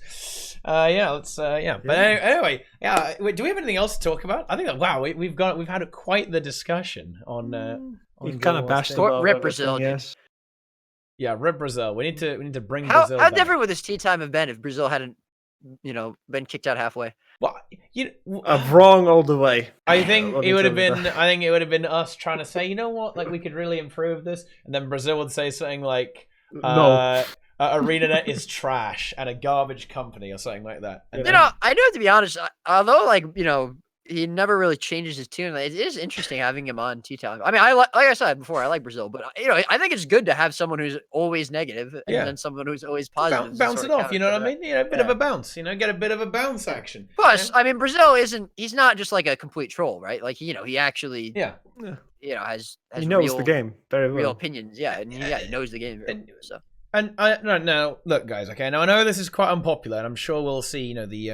The comments getting raised. Yeah, I think MMO Inks was a good balance as well, but sadly Inks isn't around that much. But I do like to have people on TeaTime who not only disagree with me but disagree with you guys. Okay, because look, if you want to truly understand the situation, you must understand people who disagree with you. And now I'm getting a bit Destiny here, dude. Okay, like, ooh, yeah. I mean, yeah, the Debate best then, okay? discussions aren't people just always agreeing with each other. Yes, yeah. You're not going to learn anything from that. That's what I try and do with TeaTime, is to have opposing viewpoints on, and not just people who all agree with each other, because that is ridiculous. Okay, and a waste of time. Okay, when you have this sort of discussion. I just have a hard time disagreeing with you because you're the best TeaPot. Oh, Roy, you shouldn't have. That's so kind. Yeah. But yeah, I think it's important not to have an echo chamber and to bring on opposing viewpoints. That it can be a little bit tricky sometimes, because as it turns out, a lot of people in kind of like the streaming circle are all going to be a certain type of player, right? Okay, and therefore they will have a certain type of opinion. So it can be difficult, right? To have, yeah, and yeah, like I agree, like Brazil maybe can go a bit crazy sometimes, but it's at least funny, right? To be honest, to be frank, guys, and this is actually this is just an open invitation, right? If you guys know someone who will disagree with me about stuff, we should 100% get me on. Some of my favorite TeaTimes are actually the ones with Zorik. Right, because we're able to have a really good, quite constructive discussion about I can just start disagreeing with everything you say if you want to. No, you can't just do that. You can't just disagree with everything I say. You actually have to believe it. Yeah, I can. You're wrong. Whoa! Oh, shit! What are you trying to tell me here, Roy? Okay, was this a lie or our love? Okay, well, come on. What's He was going all on? pretending the entire time. He was pretending. What the fuck? I But think anyway, what Nike said was right. You should get someone on who thinks that the snowman layer was too hard Well, and debate them. I mean, you know what? I would actually like that, but it's just like who else? Who does that in the actual streaming or public figure community? Like, What do you mean, Teapot? I was gonna stream the snowman layer, but I just heard it was so difficult. I didn't even try. Forums say it is way too difficult. The Yes. forums do, yeah. The forums do say Yeah, it's too just difficult. invite those people. Yeah. Yeah, you're gonna have a nice time. Zorak and Inks both claim that. Yeah, I did say I wanted to talk. I do still want to talk to them about that. But anyway, all right. Blah, blah, blah, blah, blah. Guys, we're not going to do this fucking rambling going on here. It is time, my friends, to conclude the show for the day, guys. Tea time is now overtime. Okay, so I guess I'll shill for Brazil as well because, of course, he was here. He was contributing. Shout out to him. But yeah. Yes. What a very exciting discussion there, guys. I think we've kind of covered a lot of topics here. Hopefully you guys had a good time watching that. But yeah, tea time is coming. I might stay, because seeing as I stream earlier now, I might stay a little bit afterwards and maybe talk to you guys, like answer some questions or something like that. But you know, I will not detain our guests for a ridiculous amount of time. You're not detaining me. That would just be silly. Okay, but anyway. So, I'm not doing Rex, by the way. It doesn't count on TeaTime. But yeah, so, we're now going to do the shilling. So, here we go. We have some very, very fine guests on here today. And they are about to tell you about themselves. Both of them haven't been on for a little while. So, make these shills extra spicy, boys. Let's go from the top. It's Roy. It's your boy. It's Roy, the World vs. World PvP tournament man. Okay? Does all the tournaments in all game modes. Okay? He's done them all. Tell us a little bit about yourself. Yeah, how's everyone doing? So you can, if you have an Amazon Prime account, you can link it to your Twitch account, and at the top of the screen, you'll see something that says subscribe. If you have that Twitch Prime, you can actually subscribe for free, and if you do that, you will get exact same value as a paid sub to this Twitch stream. You can also just sub for the very low price of $5. It's $4.99, not even $5. To twitch.tv/MightyTeapot or twitch.tv/Plenyx.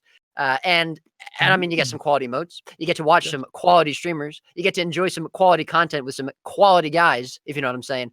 I mean, you know, what else do you want to know about that? I do want to shill, though, a week from today, Sunday, the 13th of January, Jodges, that's twitch.tv/Jodges. He is actually streaming right now. Can we get that link, by the way? He's doing a PvP tournament. Make sure you check that out. I will be casting that with him. Not that anyone cares about that because we're there for Jodges. But if you're interested in joining that, definitely sign up. Sign-ups are open, and there'll be gem prizing there. But yeah, sub to Teapot and Plenyx, and that's about it.